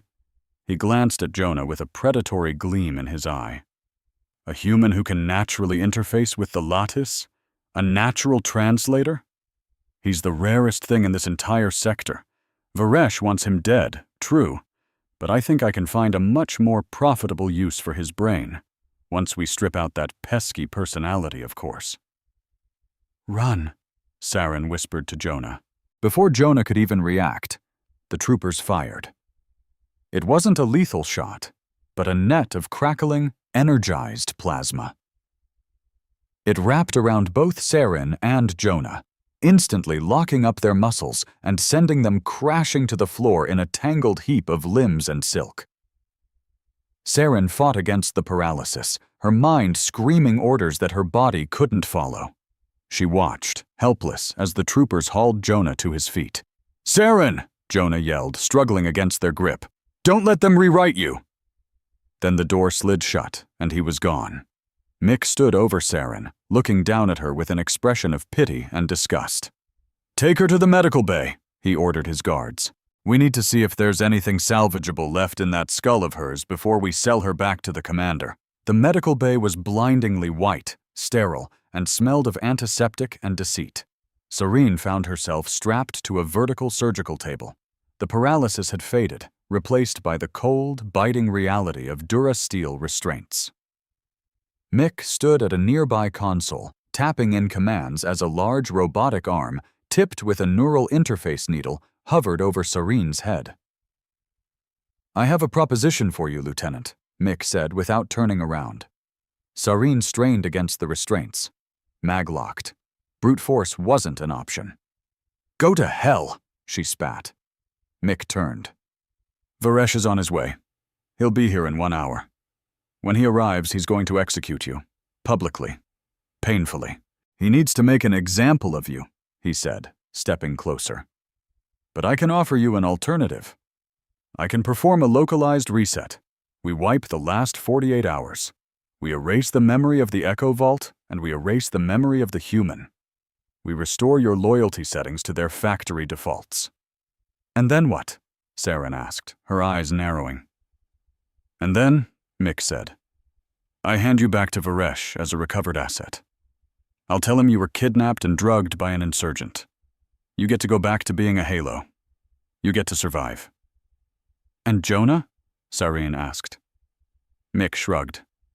"The human will be process said. But you won't remember him, so it won't hurt you. It's a kindness, really." Sarin looked at the needle. It was the same machine that had unmade her 10 years ago.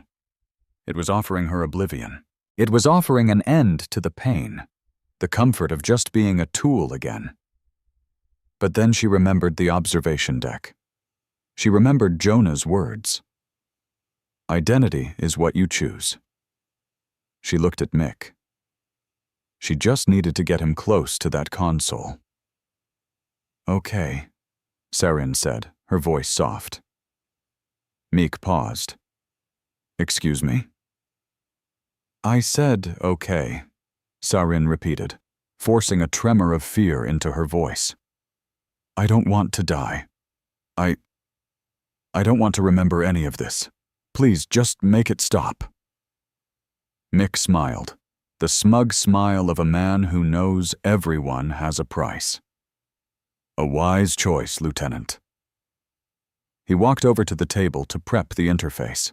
He leaned in close, checking her pupil dilation. "Hold still," he murmured. "This will only sting for a moment." Sarin waited until he was within 6 inches, so close she could smell the expensive wine on his breath. She didn't have her hands, she didn't have her legs, but she had the one thing Jonah had taught her: the language of the machine. The neural needle had a voice-activated safety override. It was an ancient piece of code, something Jonah had mentioned offhand in the vault, a fail-safe for the original scientists in case a test subject became violent. "System," Sarin whispered, switching to the archaic, high-dominion dialect Jonah had used. "Override target lock. Administrator." The machine froze. The small red light on its camera swiveled from Sarin to Mick. Mick's eyes widened in horror. "What did you—" "Execute!" Sarin commanded. The robotic arm whipped around with terrifying speed. The neural needle didn't hit Sarin. It slammed into Mick's neck. The senator let out a choked scream as the probe shot a massive jolt of neurosuppressants directly into his spine. He collapsed to the floor, twitching, his eyes rolling back in his head. "Release restraints!" Sarin shouted the code, another gift from Jonah's encyclopedic knowledge of Dominion tech. The magnetic locks clicked open. She tumbled to the floor, rubbing her bruised wrists. She snatched Mick's keycard from his limp hand and scrambled to the console. She didn't run. She didn't try to escape. She had a job to do. She accessed the station's public address system. She accessed the holographic projectors in the main rotunda, the billboards in the commercial district, and the tactical HUDs of every single soldier on the station. She plugged in the data drive she'd been carrying from the Echo Vault. But she didn't just upload the old files. She masterfully spliced in the conversation she had just recorded in Mick's office. Mick admitting to the caste system, Mick admitting the entire opposition was a lie. "This is for the silenced," she whispered, and hit broadcast. In the rotunda, the elegant party music screeched to a halt. Every screen, every hollow emitter, every transparent window suddenly flickered to life with the same video feed. The wealthy guests watched Sarin's own memories of the massacre. They saw Varesh giving the order to wipe minds. They heard Mick laughing about manufacturing consent, saying, "They want a permanent peace where everyone believes they're happy because they can't remember ever being sad." The silence in the gala lasted for 3 seconds. Then a human waiter dropped his silver tray with a loud clatter. He stared at the senator he'd been serving. A man he now knew considered him to be livestock. The waiter slowly picked up a steak knife. In the lower levels, the workers saw the truth. They saw that their poverty wasn't a sad necessity of war. It was a deliberate design feature. The station didn't just have ripples of unrest. It fractured. Sarin grabbed a heavy pulse pistol from the unconscious Mick and sprinted out of the medical bay. The station was pure chaos. Sirens screamed. Dominion soldiers were running everywhere, but they weren't a unit anymore. Some ripped off their helmets, their faces pale with horror as they watched the broadcast. Others just started firing blindly into the screaming crowds. Sarin fought her way through the madness, a phantom in a ruined evening gown, heading for the detention block. She shattered security cameras and took out loyalist troopers at the knees. When she reached the holding cells, the guard was just a kid, shaking, watching the same feed on his datapad. He looked up at Sarin, his voice cracking. "Is that real? Did they really do that to us?" Sarin's voice was surprisingly gentle. "Open the door, then go home." The kid unlocked the cell. Then he dropped his rifle and just ran. Inside, Jonah was pacing like a caged animal. He snapped his head up as Sarin burst in. "You're alive," he breathed, a wave of relief washing over his face. "I'm annoyed," Sarin corrected, tossing him a rifle she'd picked up. "And we're leaving." They battled their way to the docks as the station burned around them. Smoke choked the upper ring. We saw senators, actual senators, trampling each other to get to the last escape pods. The so-called peace of the Dominion had shattered in 10 minutes of truth. They finally made it to their courier ship. Just as Sarin hit the release clamps and they started to drift away, a massive shadow fell over them. An enormous warship ripped out of hyperspace, blotting out the stars. It was the Indomitable, Varesh's flagship. It was a monster, a leviathan of death bristling with cannons. Then a voice came over the open channel, cold and clear. It wasn't a request for surrender. It was an order to the entire fleet. "This is Commander Varesh. The station is compromised. The infection is total." Sareen watched the screen, her hand gripping Jonah's. "Initiate Protocol Omega," Varesh said. "Burn it. Burn it all. Leave no witnesses." The warship's massive batteries began to glow, but they weren't aiming for their little ship. They were aiming for the entire station, Zenith Prime. Varesh wasn't trying to catch them. He was going to incinerate the entire crime scene, along with 50,000 innocent people. "He's going to kill them all," Jonah whispered in horror. Sareen fired the engines. "Not if we make him chase us," she snarled. She keyed the comms, opening a direct channel to that monster ship. "Varesh!" she screamed into the mic. "I have the original drive. You want your silence? Come and get it!" She slammed the throttle forward, sending their little craft diving toward the planet below. On the sensors, they saw the huge turrets of the warship shift. They stopped targeting the station. They started targeting them. "He took the bait," Sareen said, her face set like stone. She glanced at Jonah. "Hold on, this is going to be a rough landing." The courier ship was a twisted wreck of sparking metal, jammed deep into a ventilation shaft in the station's Sector 0. Sareen kicked the emergency hatch open, the metal screaming as she tore it from the buckled frame. Thick, white smoke poured out into the maintenance corridor. She dragged Jonah from the wreckage. He was coughing hard, his body limp, his feet struggling to find the grating. The drug Meek had injected him with was fighting the adrenaline, leaving his face a sickly gray as he trembled.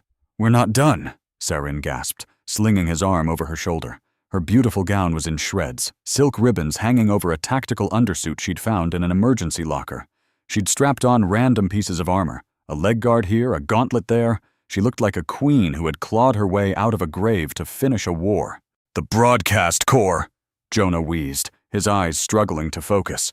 "We have to—" "The signal was just local. We need the main amplifier." "I know," Sareen said, her grip tightening. "Stay with me, Jonah. Don't you dare fade out on me now." Zenith Prime groaned around them like a dying beast. The artificial gravity was failing, lurching and stuttering. Down the long, curved corridor, Sareen could see the flashes of laser fire. The mutiny wasn't clean. It was a messy, bloody civil war. They pushed forward, Sareen bearing his weight, her magnetic boots locking to the floor each time the gravity gave out. It was a strange echo of the memory she'd recovered. The soldier saving the child. Only this time, there was no programming telling her what to do. There was only her own will, holding him up, because the thought of letting him fall hurt more than the shrapnel digging into her side.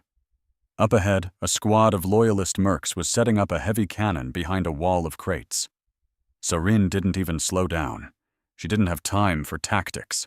All she had was rage. "Stay here," she ordered Jonah, propping him against the wall. And then she moved. She was a blur of pure violence, using the flickering gravity as a weapon. When it cut out, she ran along the wall. When it slammed back on, she dropped from the ceiling right behind them. She didn't even fire her gun. She used the station itself. She blew a steam pipe, blinding them in a scalding cloud, and then she moved in with her knife. It was over in less than 10 seconds. She walked back to Jonah, wiping her blade clean. "Can you walk?"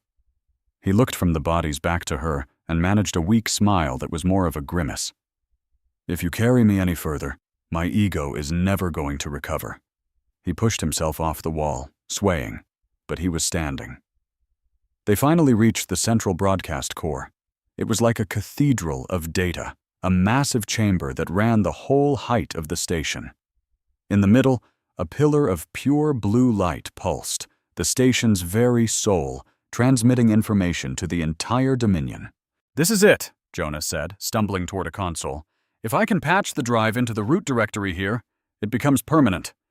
The truth gets written into the operating system of every ship, every datapad, every school computer in the sector. They can never erase it. Do it, Serene said, turning to guard the massive blast doors. I'll hold them off. The doors hissed open. Serene raised her rifle, but she paused. Commander Varesh stood there, all alone. He looked perfect, untouched by the smoke, the blood, the chaos.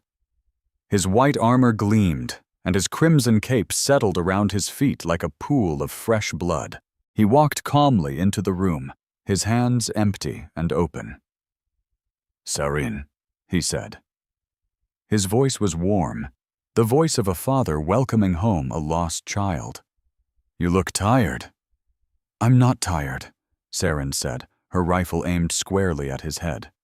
I'm focused. Varesh stopped about 10 paces away. He glanced over at Jonah, who was frantically trying to bypass the console's security locks. He's struggling, Varesh noted, his voice full of fake sympathy. Look at him, Serene. He's broken. The human mind was never meant to hold so much data. He's in pain. Serene stepped in front of Jonah, shielding him. Don't you talk about him. I can help him, Varesh said softly, and Serene froze. I can save him, Serene. He took one slow step forward. I have the medical codes. I can flush the toxins from his system, repair the neural damage. He let the offer hang in the air. And I can help you. I can take away this pain. The guilt you feel, the trauma of the war, I can just erase it. We can start over, just the three of us. No more fighting, no more scars, just peace. It was the cruelest weapon he could possibly use. Not power, but relief. He was offering to make the screaming in her head finally stop. Serene looked at Jonah. He was pale, sweat dripping from his chin, his hands shaking so hard he could barely work. He looked like he was in agony. All she had to do was lower her gun. Varesh could fix him. He could fix her. They could go back to that warm, quiet sleep. But Serene looked back at the commander. And what happens to the truth? She asked. The truth is a variable, Varesh said with a benevolent smile. It's flexible. We can write a happy ending, Serene. Why would you choose to suffer? Because it's a lie, Serene screamed, the anger washing through her, hot and clean. Healing that's built on a lie is just another cage, she yelled, her voice echoing in the giant room. If you take away my pain, you take away the lesson. If you take away his scars, you take away the fact that he survived. We are not your rough drafts to be edited, Varesh. We are real. His smile vanished. The mask of the kind father fell away, revealing something cold and reptilian underneath. Then you are waste, he said flatly. And he moved. He didn't pull a weapon. He just manipulated the gravity in the room using his master control codes. Serene was slammed into the ceiling as gravity instantly reversed. Her rifle flew from her grasp. Varesh floated up to meet her, an energy blade hissing to life from his gauntlet. He lunged. Serene blocked the strike with her armored forearm, the metal glowing cherry red from the heat. She kicked out, but his suit stabilizers held him steady in the air. He grabbed her by the ankle and threw her down, which was now up, slamming her hard against the central pillar. Jonah! Serene screamed as she hit the metal. Keep working! I can't bypass the admin lock, Jonah yelled, clinging to the console as the world spun around him. He controls the whole system! Serene scrambled back to her feet. Varesh was coming again, faster, stronger, and literally controlling the laws of physics around them. She had to be smarter. Her eyes darted around the room. The core was cooled by massive vents, blasting out streams of liquid nitrogen. Serene waited, her heart pounding. Varesh lunged, his energy blade aimed right for her throat. She didn't dodge. Instead, she slammed her magnetic boots to the wall, rooting herself in place, and yanked a coolant pipe clean off its housing. A huge cloud of freezing gas erupted between them, and in that split second, The truth was finally broadcast. Jonah had done it. Varesh's scream of fury was the last thing she heard before everything went white and the station finally died. With a grunt of sheer will, she snagged his wrist, her cybernetic arm screaming in protest against the overwhelming force. She couldn't win a battle of strength, but she could win a battle of wits. Instead of aiming for Varesh, she fired the grappling line from her gauntlet at the coolant valve right behind his head. The moment the hook bit into the metal, she yanked. The valve exploded in a geyser of supercooled gas that instantly enveloped Varesh. His energy shield sputtered and died. The gears in his power armor ground to a halt, frozen solid. He roared in fury, stumbling as his greatest weapon, his speed, was stolen from him. Sarin dropped on him like a hawk, driving her knee straight into his chest plate, and they crashed to the floor in a tangle of metal. But Varesh was more than just his armor. His real hand, flesh and bone, shot out and clamped around her throat with crushing strength. "You're nothing," he snarled, his face just inches from hers. "A glitch in the system. A mistake I made." Across the room, Jonah watched in horror from the console as Sarin's face began to turn purple. He frantically typed, but the screen just flashed the same two words: access denied. He couldn't hack the station's broadcast. Varesh's encryption was a fortress, so he stopped trying to break down the front door. Instead, he decided to hack the king of the castle. The commander's armor was wired into the entire station's network. It was how he controlled everything from the gravity to the flow of battle. And that connection was a two-way street. "I'm not trying to get in," Jonah whispered, his fingers flying across the keys. "I'm pulling you out." He triggered a massive feedback loop. His target wasn't the armor's systems, but its memory. The black box that recorded every single order Varesh had ever given. "Gotcha," Jonah breathed, slamming his fist on the enter key. The room's central pillar flared from cool blue to blinding white. All around them, the massive holographic screens, usually reserved for Dominion propaganda, flickered to life. Varesh's face appeared, but it wasn't the confident leader everyone knew. This was a recording from 20 years ago. "Subject 619, Varesh's own voice echoed from the speakers, cold and clinical. "The child is resisting the memory wipe. Increase the voltage." The image changed. There was Varesh, standing over a pile of bodies on a conquered world, then Varesh, laughing as he signed an order to eliminate a refugee camp. The final image was the most damning.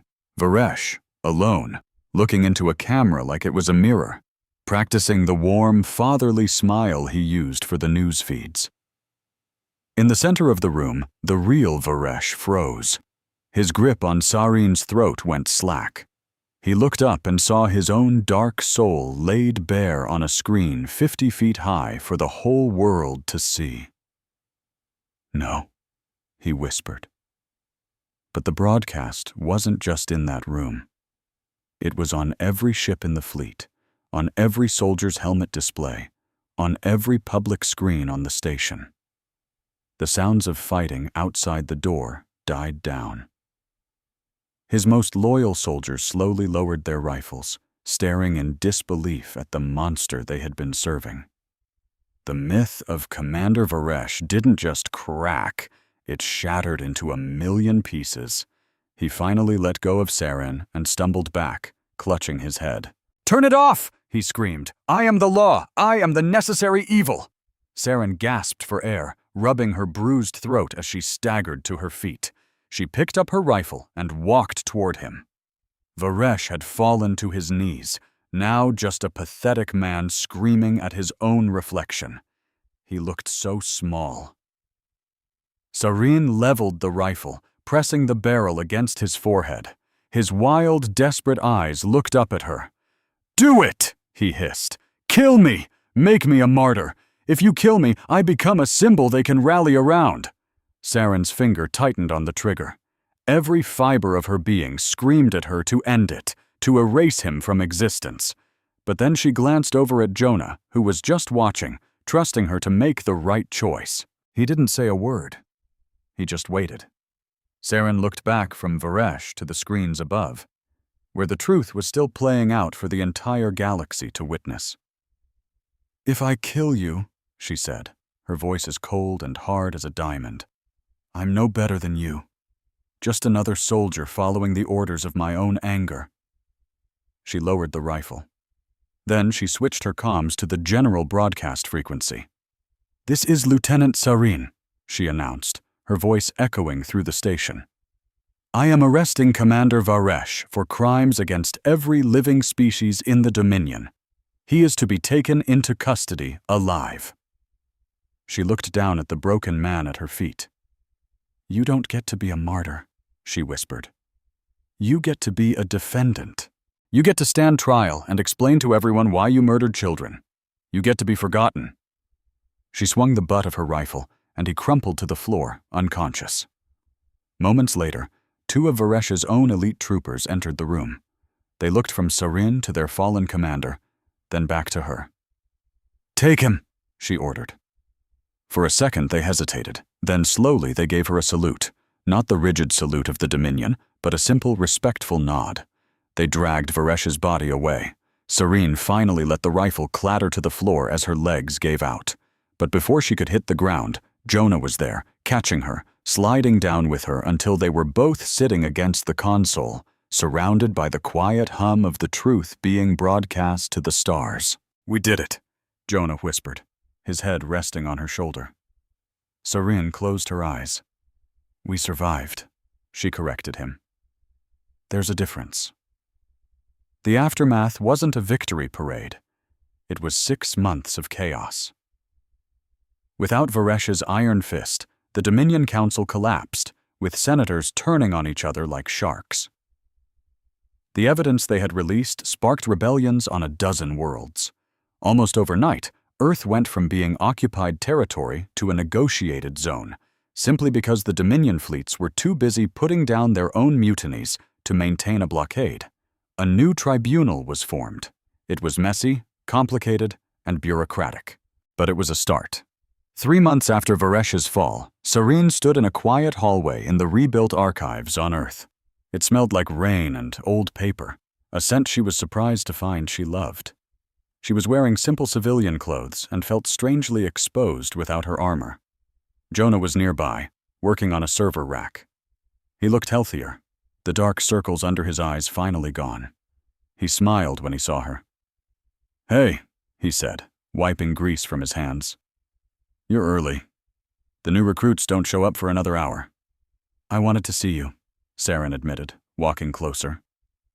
There was an unspoken question hanging in the air between them, something they hadn't had a chance to address while the galaxy was busy tearing itself apart. Jonah leaned back against the server.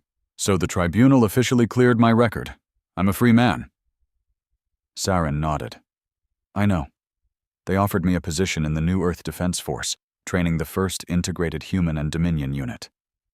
"That fits," Jonah said with a small smile. "You were always a teacher, Sarin, even when you were just shouting at me to run faster." Sarin looked down at her hands and took a deep breath. "I need to show you something," she said. She reached for the hem of her sweater.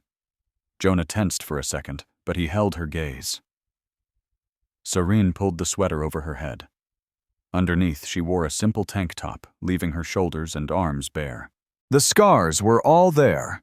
The fractured eye symbol Varesh had carved into her skin, the silvery lines from plasma burns, the faint surgical scars where her cybernetics had been installed.